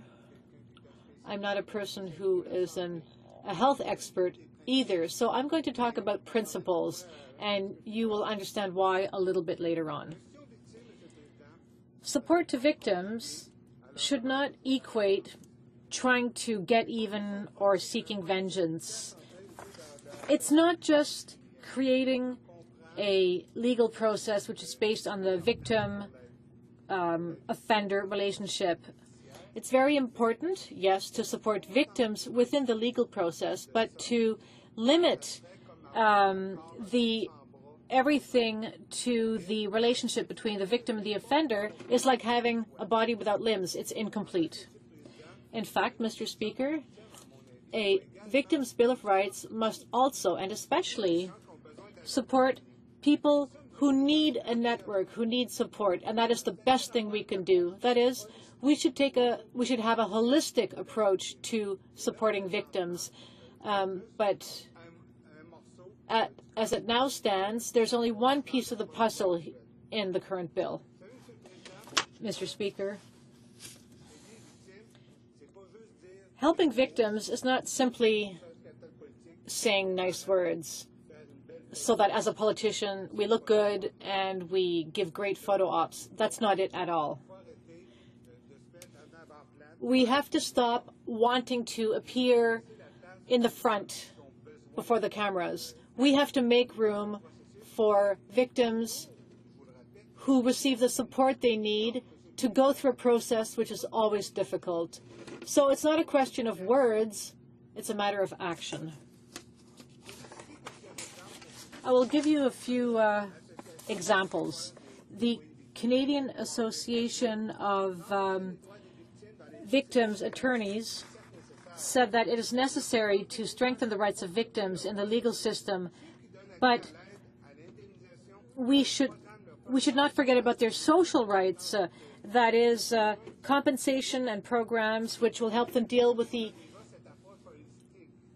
multiple or the many types of fallout from the crime that they have been a victim of.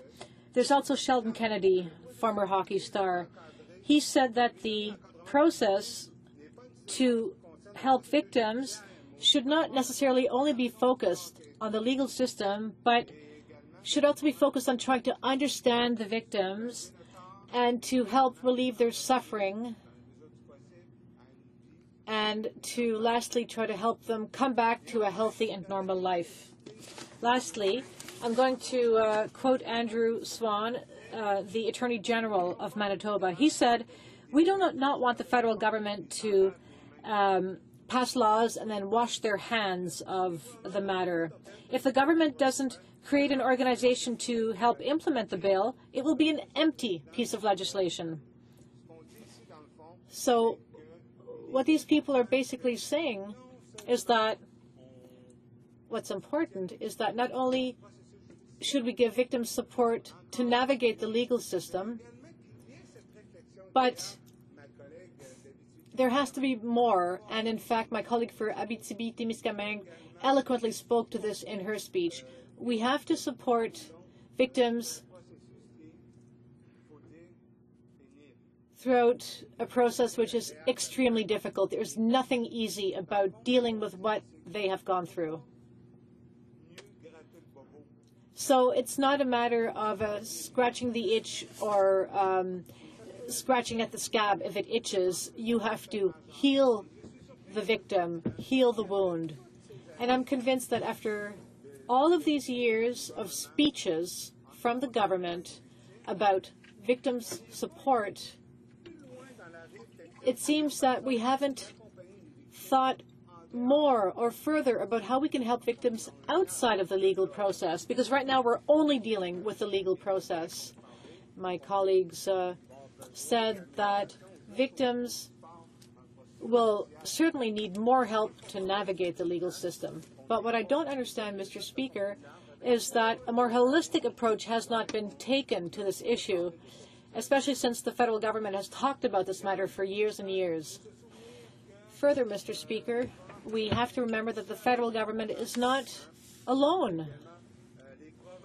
The provinces are also involved, as well as our legal partners. We'll have to ensure that everyone is consulted, that we have a consulted process, federal and provincial discussions to support victims. And I hope that the minister will approach it in that way, because otherwise we'll simply have the agenda of a single political party rather than a real willingness to support victims. Also, there must be the broadest possible consultation, because there's no question of proceeding too quickly with this. The speed isn't what is important. What's important is to do things properly. So whether it's victims or experts or citizens in general, it's important.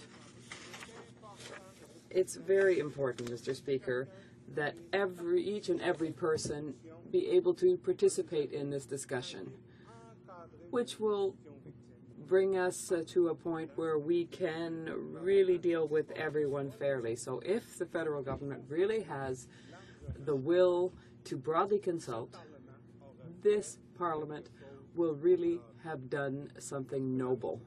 Because now, Mr. Speaker, we're not in having a partisan debate here. It's not them against us. The basic issue here is how we can support people who have suffered a traumatic event.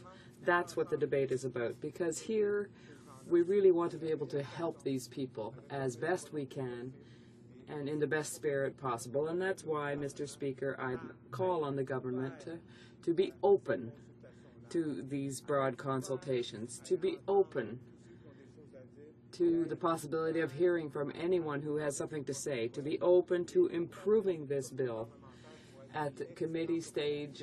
That could be an excellent opportunity to do so, and perhaps transform what is a good first effort into something that will really be to the benefit of victims. And that's a critical point.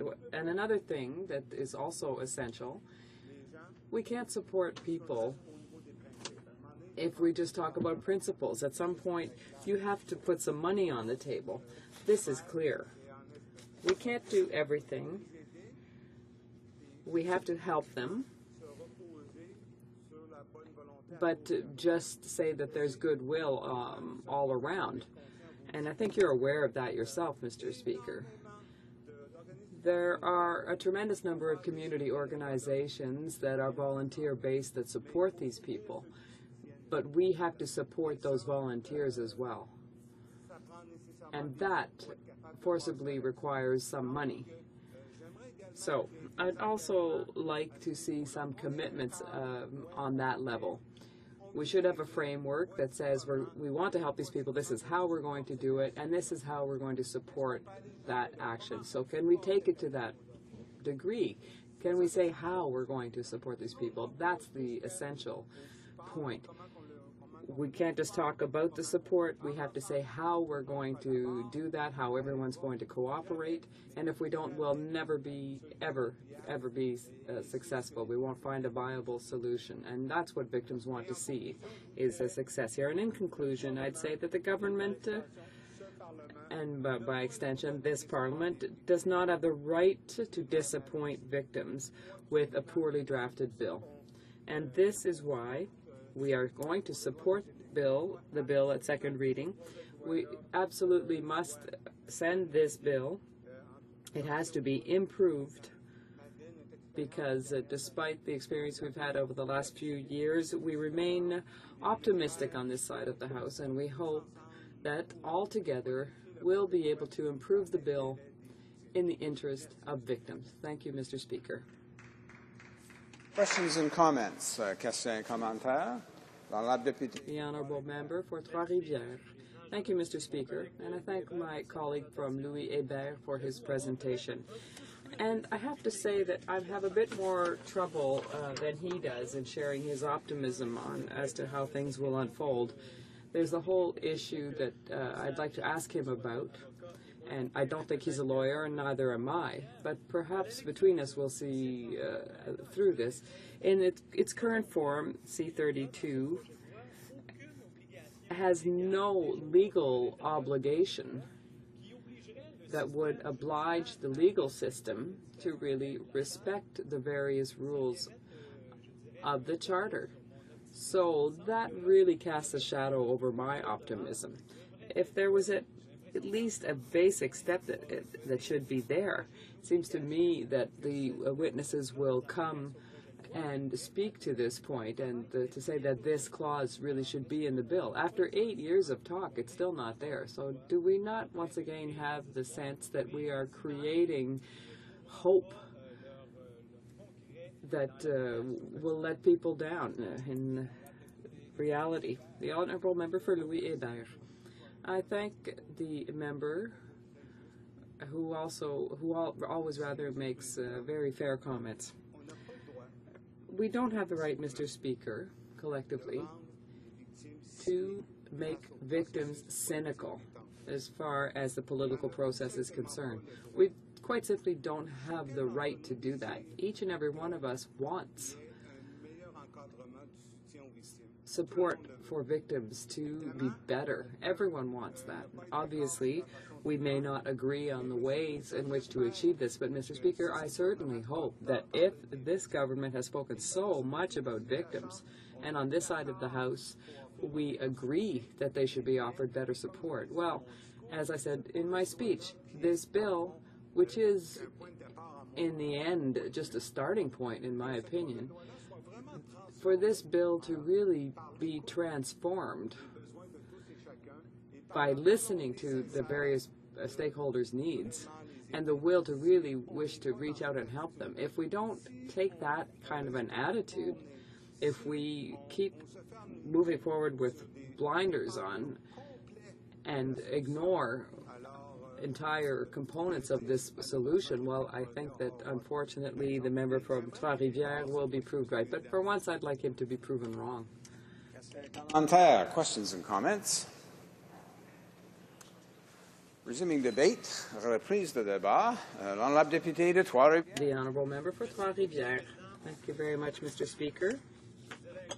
I'd say that concerning the bill C-32, which we are studying this morning, that it's really hesitant to move forward and speak on this bill, because this bill, which enacts the Canadian Victims' Bill of Rights and amends other acts, I say that I'm hesitant because my respect and endless admiration for the resilience of for the victims of criminal acts.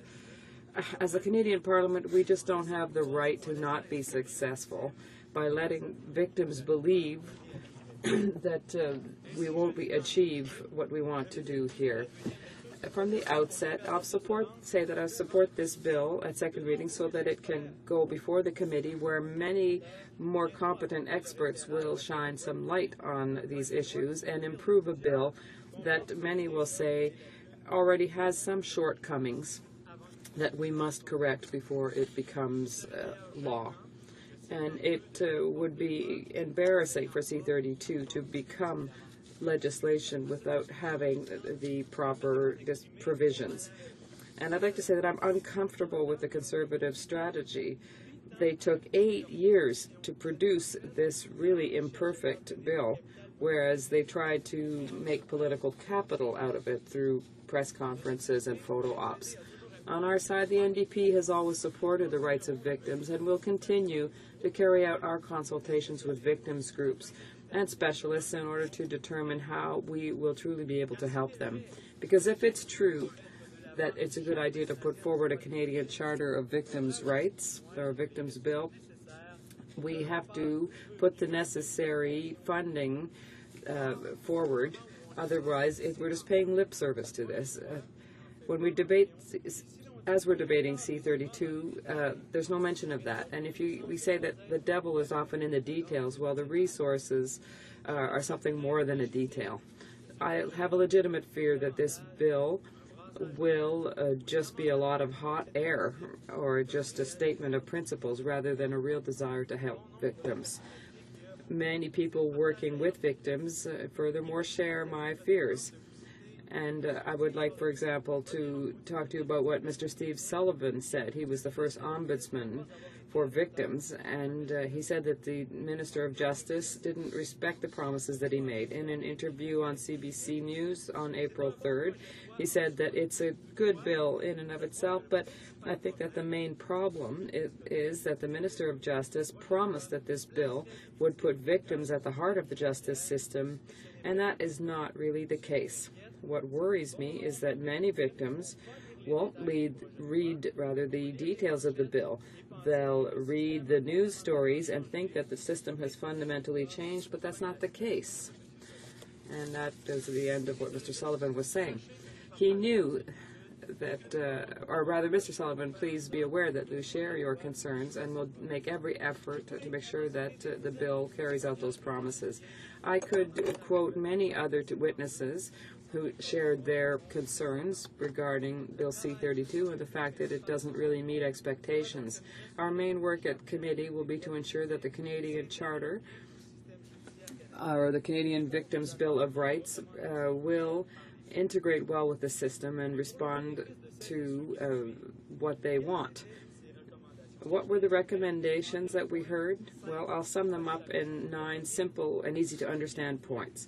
First of all, we need a statement that is binding and something that can be used. We need the resources, secondly, that will be integrated, accessible, and simple, that have standards for all of the country. 3, we need an inclusive definition of what a victim is by including all of the people who are subject, have suffered criminal acts in this country. We need fair and respectful and individualized rights. We need a voice and the power to act. The right to information. 7, protection and financial support. 8, we need support and psychological resources. And finally, 9, a limited possibility for offenders to be able to benefit from their crimes or if they reoffend. So this is an ambitious menu, but we have to recognize that this bill does respond to some of these demands. While it expands the definition of victims of crime and codifies the rights of victims to information protection and participation as well as to compensation. However, nothing in this Bill of Rights creates obligations for other stakeholders in the justice system. The Bill of Rights only includes a possible access to a mechanism that's not very clearly defined as regards complaints and as for departments and agencies and federal organizations' roles in the justice system. As is the case with many other conservative bills, the means don't seem to really follow their intentions. There's no specific amount allocated to this. So far as complaints reviews are concerned. The bill has limiting clauses setting out that the proposed rights have to be carried out in a reasonable manner. So reasonable, well, this is the kind of ambiguous term that leads to confusion. And unfortunately, is more and more often the trademark of the Conservatives. We saw it in other bills that I could speak to you, the whole issue of an appropriate job, which has created headaches in the implementation of the new EI system, for example. And the Conservatives keep adding these ambiguous terms that, as I say, lead to confusion and allow the government to be able to get out of any commitments that they've made anytime things get too hot to handle. So that's why we want to have study in the committee where the bill will be studied clause by clause under the eyes of specialists that are much more qualified than myself. And that is the main reason why I will support this at second meeting, so that we can seriously do this work. We hope, we're so bold as to hope, that the partisanship that we've seen will not be present in the search for the best solutions in order to offer victims more than hope, but to really give them a means to act and the resources to do so. I promised you, Mr. Speaker, that I would come back to some comments, some testimony that we have heard regarding Bill C-32 in the goal of putting these issues on the table so that we can find answers at committee. Ms. Laurie Triano-Antidormi, the mother of a victim who was killed, and a trained psychologist who is not only going through her own trauma, but it helps other victims to come through theirs. And she said that this bill risks bringing false hope to victims. Let's hope that we'll be able to demonstrate that she was wrong to have that fear. The Québécois Association on Plea Bargain for Victims said that they welcome this bill if it becomes really something, if the resources are really given to victims.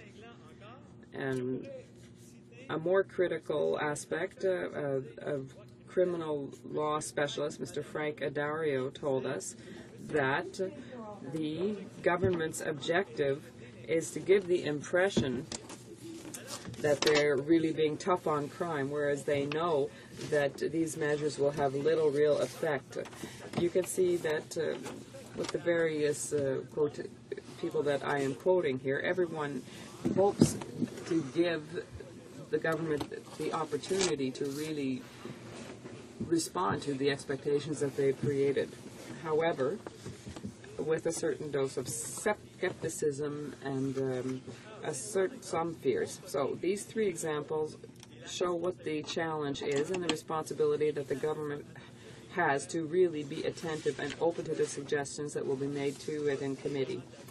And if the past is any indication of the future, we've seen, unfortunately, that the Conservatives have shown themselves to be very close-minded, and they don't hear the suggestions made to them. So let's hope that in the case of C-32, our personal sensitivities in the face of the drama and trauma that these victims have suffered will allow us to act as empathetic human beings rather than dividing us as politicians of different political stripes. There's time for one question, questions and comments. The Honourable Member for Beauharnois-Salaberry.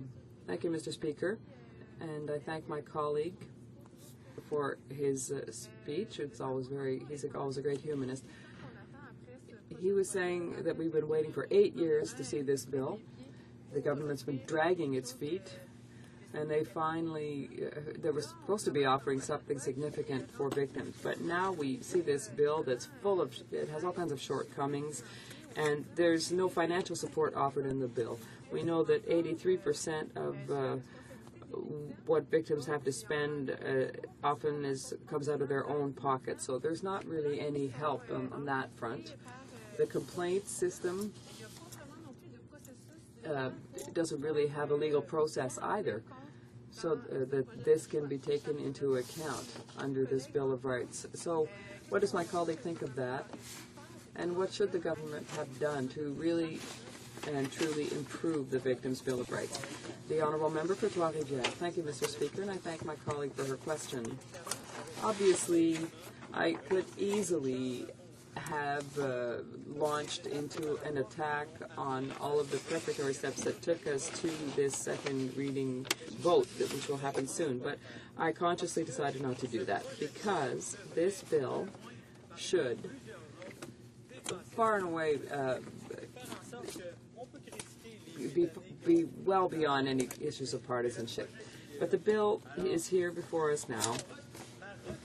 So my hesitations really are related to the openness that I hope to see on the government side. This openness where we could perhaps finally work together and not just send a positive message to all of the victims, but to all Canadians who are getting sick and tired of seeing the way parliamentarians work. So it's in all of our interests to send a positive message and to show them that we are able to find solutions to problems when we work together. Thank you, Mr. Speaker.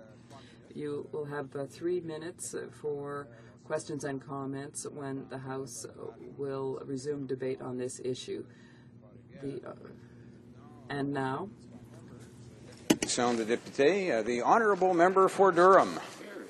Thank you, Mr. Speaker. It's my pleasure to rise in this House today to wish the Royal Canadian Navy, and in particular the submariners, instead of letting down those who depend on this vital service, Conservatives need to step up and act. Mr. Speaker, what is the government going to do to ensure Newfoundland's ferry service is protected?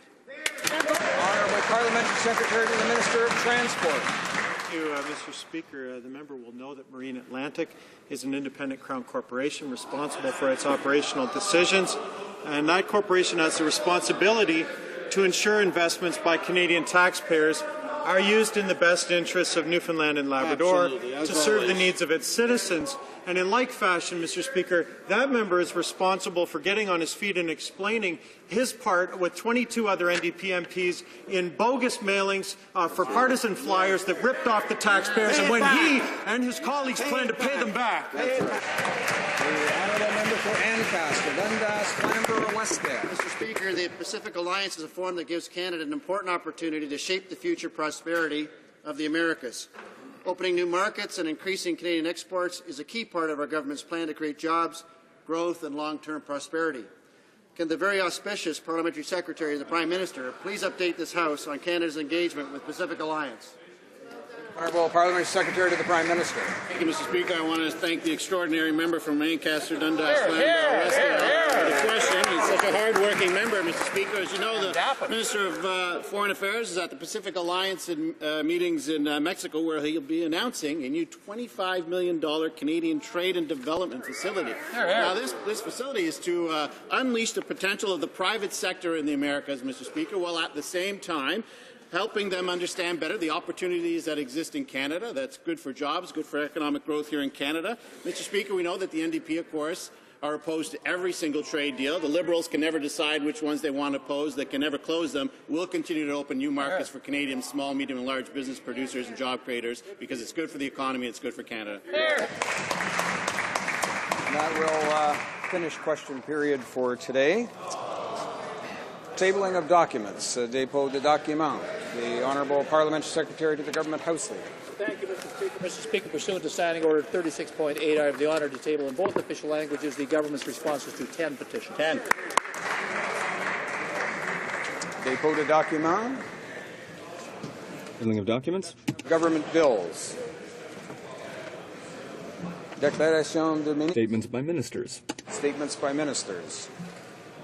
Report de délégation. Presenting reports from interparliamentary delegations. Presenting reports from committees. Dépôt de projet. Introduction of private members' bills. Introduction of private members' bills. First reading of Senate public bills. Première lecture de projet de loi intérêt public émanant du Sénat. Motions. Motion. Presenting petitions. Présentation de pétitions. La députée de Honourable Member for Beauharnois-Salaberry. Thank you, Mr. Speaker. I have two petitions to table in the House. One is for citizens from the rural region of Havelock and other areas, who are asking for public consultations from Industry Canada and for the company that wishes to build a telecommunications tower in the area. And as is stipulated by Industry Canada, they should have a consultation in due order. And they want the environmental and health studies to be done. I have a second petition signed by residents of my riding as well to defend jobs at Canada Post, jobs there and the public service they provide. They want the government to overturn its decision to cancel home mail delivery. Thank you. Presenting petitions, the honourable member for Nickel Belt. It is my pleasure today to present petitions from people who have signed this petition from Pembroke, Petawawa, Deep River, and Ottawa. Dozens of names, and these citizens are calling on the Canadian government to have a national strategy for dementia, the health care of persons afflicted with Alzheimer's disease and other dementia-related disease. Just recently, Mr. Speaker, the United Kingdom held a G8 summit on dementia, and the people of England and the United Kingdom are getting leadership from Dave Cameron of 10 Downing Street, but unfortunately here in Canada, 24 Sussex Drive is leaderless. We encourage all members to present petitions in a way that doesn't express an editorial commentary, typically. Presenting petitions, the honourable member for Burnaby New Westminster. Tabling petitions, hundreds of residents of the Lower Mainland, British Columbia, both NDP-held ridings, but also Conservative-held ridings, Mr. Speaker. And they're all joining their voices together to say no to the cuts home delivery service to 5 million Canadian households. What they're saying is eventually this reduction in service will result in the privatization of Canada Post, that we're talking about thousands of jobs lost. And the reality is, they are saying, our petitioners are saying, that the government is breaking its promise by cutting back on home service delivery. Hundreds of people in Conservative NDP ridings in British Columbia are saying no to the cuts and elimination of home delivery service in Canada. Petitions. Présentation de pétitions. La députée de Petitions. The Honourable Member for Argenteuil-Papineau-Mirabel. Thank you, Mr. Speaker. I have a petition from my citizens in my riding asking the government, which of course gutted the Navigable Waters Act, which affects many rivers and lakes, to put these lakes and rivers back under federal protection. I'm tabling this today because yesterday I was in my riding at the Regional Museum in Argenteuil, where we launched a permanent exhibition on the rivers and lakes in Argenteuil, all of which have been taken out of protection by the changes to the Navigable Waters Act. So given the importance of lakes and rivers in Argenteuil, it's very important to my riding, and I would like to encourage everyone who is here today, everyone who is listening, to go to Argenteuil in the Regional Museum to see the new exhibition. Presenting petitions, the honourable member for St. John's South Mount Pearl. Thank you, Mr. Speaker. I'd like to present a petition on behalf of hundreds of citizens of Petty Harbour Maddox Cove, as pretty an outport, Newfoundland and Labrador outport as you'd find. It calls on the Government of Canada to reinstate the hours of operation from 24 hours a week to 32 hours a week at the community post office. Thank you, Mr. Speaker. Presenting petitions. Questions on the order paper. The Honourable Parliamentary Secretary to the Government House Leader. Thank you, Mr. Speaker. Mr. Speaker, I ask that all questions be allowed to stand. Is that agreed? Agreed? Yes? Yes? Agreed? Agreed and so ordered. Orders of the day. The Honourable Government House Leader is rising. Mr. Speaker, I believe if you seek it, there have been discussions among the parties, and I believe if you seek it, you will find agreement and consent to see the clock at 1:15. Is it agreed to see the clock at 1:15? Agreed? Agreed and so ordered.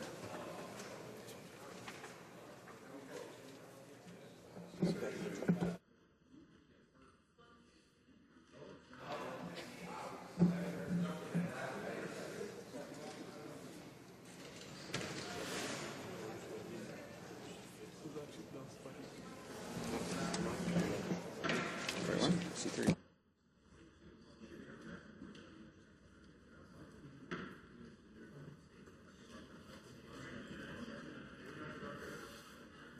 It being 1:15, we'll proceed to propose the motions in relation to the question relating to Bill C-32. Motion number 1. Mr. Dubé, seconded by... Mr. Dubé. Seconded by Mr. Okay. No.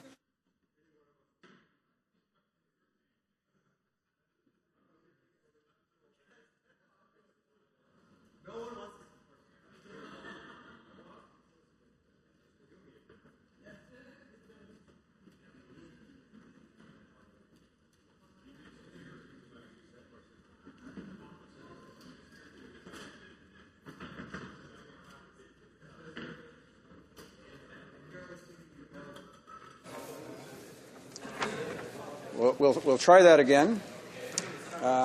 It being 1:15, pursuant to an order made Wednesday, June 18, 2014, it is my duty to interrupt the proceedings and put forthwith every question necessary to dispose of the second reading stage of the bill now before the House. The question is as follows. Mr. McKay, Central Nova, seconded by Mr. Van Loan, moved that Bill C-32 enact the Canadian Victims' Bill of Rights and to amend certain acts be now read a second time and referred to the Standing Committee on Justice and Human Rights. Is it the pleasure of the House to adopt the motion? Yes? Agreed? Carried.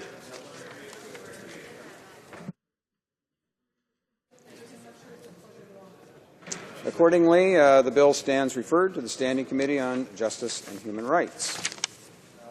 See the Honourable Government House Leaders rising on a point. Speaker, there have been further discussions among the parties, and I'm pleased to report that I believe you will find consent for the following motion that the House do now adjourn. Is that agreed? Agreed, and so ordered.